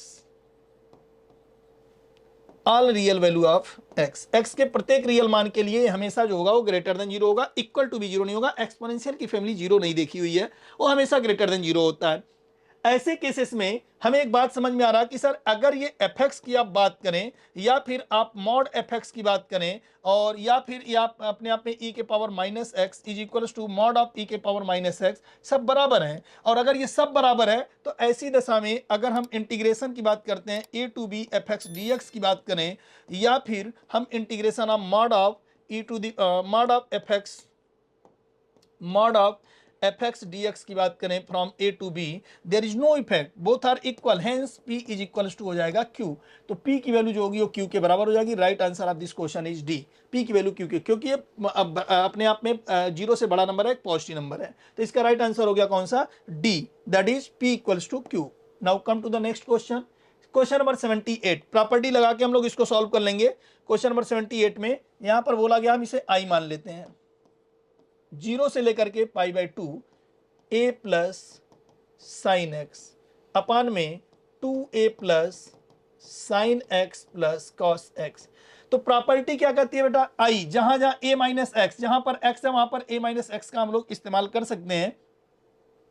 ये हो गया i इज इक्वल्स टू 0 से लेके π/2, ये हो गया a plus cos sine 90 minus theta, that is आप लिख दे रहा हूं मैं, वरना आप में से π/2 माइनस एक्स अपान में 2a plus sine π/2 minus x plus cos π/2 minus x, ये हो जाएगा dx। फिलहाल ये बन कितना गया, i इज इक्वल्स टू 0 से लेकर के π/2, ये हो गया a plus cos x upon में 2a plus cos 90 minus theta sine theta और sine 90 minus theta cos theta cos x dx। ये 1 है और ये 2 है, दोनों को यदि हम ऐड करते हैं 1 प्लस 2 करते हैं अगर हैं तो ये बन जाएगा 2i इज इक्वल्स टू, देखिए दोनों का एलसीएम सेम है, a plus cos x a plus sine x, ये 0 से π/2, ये हो जाएगा 2a plus sine x plus cos x upon में 2a plus sine x plus cos x dx, और ये कट जाएगा 0 से पाई बाई 2, ये कट जाएगा इंटीग्रेशन ऑफ 1 dx 0 से लेकर के पाई बाई 2, ये बराबर हो गया पाई बाई 2 ये हो जाएगा अपने आप में पाई बाई 2, 2i की वैल्यू, क्योंकि 1 का हो गया x, आप लिखना चाहें तो लिख दें, 1 का कितना होता है x, और ये चलेगा 0 से लेकर के पाई बाई 2, तो ये आ गया कितना पाई बाई 2, यानी कि 2i is equals to pi by 2, 2i बराबर पाई बाई 2, तो i का मान कितना आ गया है, पाई बाई 4 आ गया। तो right answer of this question is pi by 4। तो इसका करेक्ट आंसर कितना हो गया, पाई बाई 4 हो गया। तो आंसर कौन सा हो जाएगा, a. Right answer of this question is a, pi by 4। Now come to the next question, question number 79। 79 में क्वेश्चन में ये बोला गया है कि the non negative values of b for which the function 16x³ upon 3 minus 4bx² plus x has neither maximum nor minimum in the range x greater than 0। ना तो maxima हो ना मिनिमा हो, अगर ये ना तो मैक्सिमा होगा ना मिनिमा होगा तो हम लोग बोलेंगे इसका f डैश x अपने आप में 0 के बराबर नहीं होना चाहिए। सीधे सीधे हम लोग इसको उठाते हैं, 16x³ upon 3 minus 4bx² plus x, ये है fx। हम यहाँ पर निकालेंगे f डैश x, ये 3 कट जाएगा, ये आ जाएगा 16x² माइनस 8bx प्लस 1। ये बोला गया है कि अपने आप में ना तो मैक्सिमा हो ना मिनिमा हो f डैश x, मतलब this should be not equal to 0, ये अपने आप में 0 के इक्वल ही ना हो। 0 के इक्वल ना हो तो इसका मतलब क्या हो, ये ग्रेटर देन 0 हो या अपने आप में लेस देन 0 हो। इसका ग्रेटर देन 0 होना या लेस देन 0 होना ये दर्शाता है, सिंस यहाँ पे आप लिख सकते हैं कि f dash x is not equal to 0, it means कि either f dash x great, अच्छा इसने बोल रखा है the non negative values of b, कोई बात नहीं, f dash x is greater then 0 और f dash x is less than 0। अगर ऐसा हो and it is possible when d less than 0, d की वैल्यू को उठा के लेस देन 0 कर दिया, तो ये हो गया 60, यहाँ पर d क्या डिस्क्रिमिनेंट है, तो ये आ गया अपने आप में 64b² minus 4 into 16 into 1 is less than 0, 64 से डिवाइड कर दिया यानी b² minus 1 is less than 0, और यहाँ से आ गया अपने आप में, यहाँ से b² माइनस 1 लेस देन 0 हो गया, यानी कि ये अपने आप में आ गया b minus 1 and b plus 1 is less than 0। Number line पे इसको प्लॉट करेंगे, -1 और यहाँ पर आ जाएगा 1, यहाँ प्लस यहाँ माइनस यहाँ प्लस, ये वाला जोन चाहिए -1 से 1। लेकिन इन्होंने कह रखा है कि the non negative values of b, non negative value of b का मतलब b की वैल्यू निगेटिव नहीं होनी चाहिए, तो बीच में एक बैठेगा कौन, 0, यानी 0 और 1 के बीच में हमें वैल्यू उठानी है, तो इसलिए b बिलोंग्स टू कितना हो जाएगा, ये हो जाएगा 0 से लेकर के 1 तक, 0 से लेकर के 1 तक की बात करेंगे, ओपन इंटरवल दोनों में रहेगा 0 से लेकर के 1 तक। Right answer of this question is ए, क्योंकि 0 और 1 के बीच में आएगा, इक्वल टू का प्रयोग नहीं करेंगे, तो इसका राइट आंसर ये हो जाएगा। Now come to the next question, question number 80। Which one of the following is correct in respect of fx is equals to 1 upon mod x minus x and gx equal to 1 upon x minus mod x। इसके कई option है कि किसी का domain है, किसी का domain नहीं है, हम किस पॉइंट ऑफ बेसिस पे बताएं कि इसका डोमेन है या नहीं है। फिलहाल हम एक एक पॉइंट को उठाते हैं, यहाँ पर fx को उठाते हैं, और fx के बारे में अगर हम चर्चा करते हैं तो ये हो जाएगा 1 upon square root of mod x minus x। तो यहाँ पर 1 upon mod x minus x का अगर हम जिक्र करते हैं, आप यहाँ पर देखिए कि अगर इफ x ग्रेटर देन 0 हुआ, अगर x ग्रेटर देन 0 हुआ, ये प्लस x रहेगा, ये माइनस x, तो ये हो गया 1 अपॉन स्क्वायर रूट ऑफ, यहाँ पर हो गया x माइनस x, जो कि अपने आप में इनफाइनाइट आ जाएगा, पॉसिबल नहीं है। अगर x लेस देन 0 है तो 1 upon square root of, x less than 0 है, ये माइनस x हो जाएगा, ये माइनस एक्स, मतलब 1 upon square root of minus 2x, क्योंकि x लेस देन 0 है तो एक पॉजिटिव आएगा, वैलिड है ये अपने आप में, x का लेस देन 0 होना पॉसिबल है, यानी fx के कुछ डोमेन है जो कि अपने आप में लेस देन 0 है, इसलिए x बिलोंग्स टू, ये हो जाएगा माइनस इनफाइनाइट से 0, इसका डोमेन हो जाएगा। हम gx की चर्चा कर लेते हैं। gx ये है 1 upon square root of x minus mod x। यहाँ पे यदि हम चर्चा करते हैं कि इफ x ग्रेटर देन 0, अगर x ग्रेटर देन 0 होगा तो 1 upon square root of x minus x, जो कि इनफाइनाइट हो जाएगा, पॉसिबल नहीं है। यदि x लेस देन 0 है तो ये अपने आप में 1/√x माइनस माइनस एक्स, तो ये बन जाएगा अपने आप में दैट इज 1/√2x। अब ये x चूंकि निगेटिव है तो ये एक इमेजिनरी नंबर आएगा, ये भी पॉसिबल नहीं है, यानी fx का तो डोमेन है लेकिन gx का डोमेन नहीं है, तो fx का डोमेन हो जाएगा fx has some domain and gx has no domain. यही हमारा इसका राइट आंसर हो जाएगा, करेक्ट आंसर इसका हो जाएगा ए। तो इस तरीके से आप देख सकते हैं कि क्वेश्चन नंबर 80 जो था बहुत बेहतरीन क्वेश्चन था, जिसके डोमेन के बारे में जो चर्चा किया गया कि fx का तो डोमेन एग्जिस्ट कर रहा है लेकिन gx का डोमेन एग्जिस्ट नहीं कर रहा है। तो इस हिसाब से हम लोगों ने क्वेश्चन नंबर 80 तक जो है इसके सोल्यूशन को कंप्लीट कर लिया है, और अगेन 80 से लेकर के 100 तक के क्वेश्चन का सोल्यूशन जो है आपको प्रोवाइड करेंगे कुलदीप सर, और कुलदीप सर आगे इस चीज़ को कंटिन्यू करेंगे। ओके, थैंक यू, जय हिंद। डियर एस्पिरेंट्स, क्या आप भी एनडीए 2024 एंड 2025 एग्जामिनेशन को क्रैक करना चाहते हैं अपने पहले प्रयास में? तो आज ही एनरोल करें सेंचुरियन डिफेंस एकेडमी के रिटन प्लस एसएसबी कोर्स में, जो आपको देने वाला है regular classes, free study material, trained faculties, experts of the SSB panel, free SSB coaching, India's largest GTO ground के साथ में doubt clearing sessions, weekly mock test, rigorous practice. ये एक ऐसा संस्थान है जहां हम आपको A to Z प्रिपरेशन कराते हैं और आपको नेशनल डिफेंस एकेडमी की कड़ी तैयारी कराते हैं। प्राउडली ऑल इंडिया रैंक 1, 2, 3, 4 जैसे रैंक्स देने वाली सेंचुरियन डिफेंस एकेडमी आपको वेलकम करती है to join our upcoming courses for your NDA exam preparation. Please call on 97959 77776 for more information. Thank you, Namaskar and Jai Hind.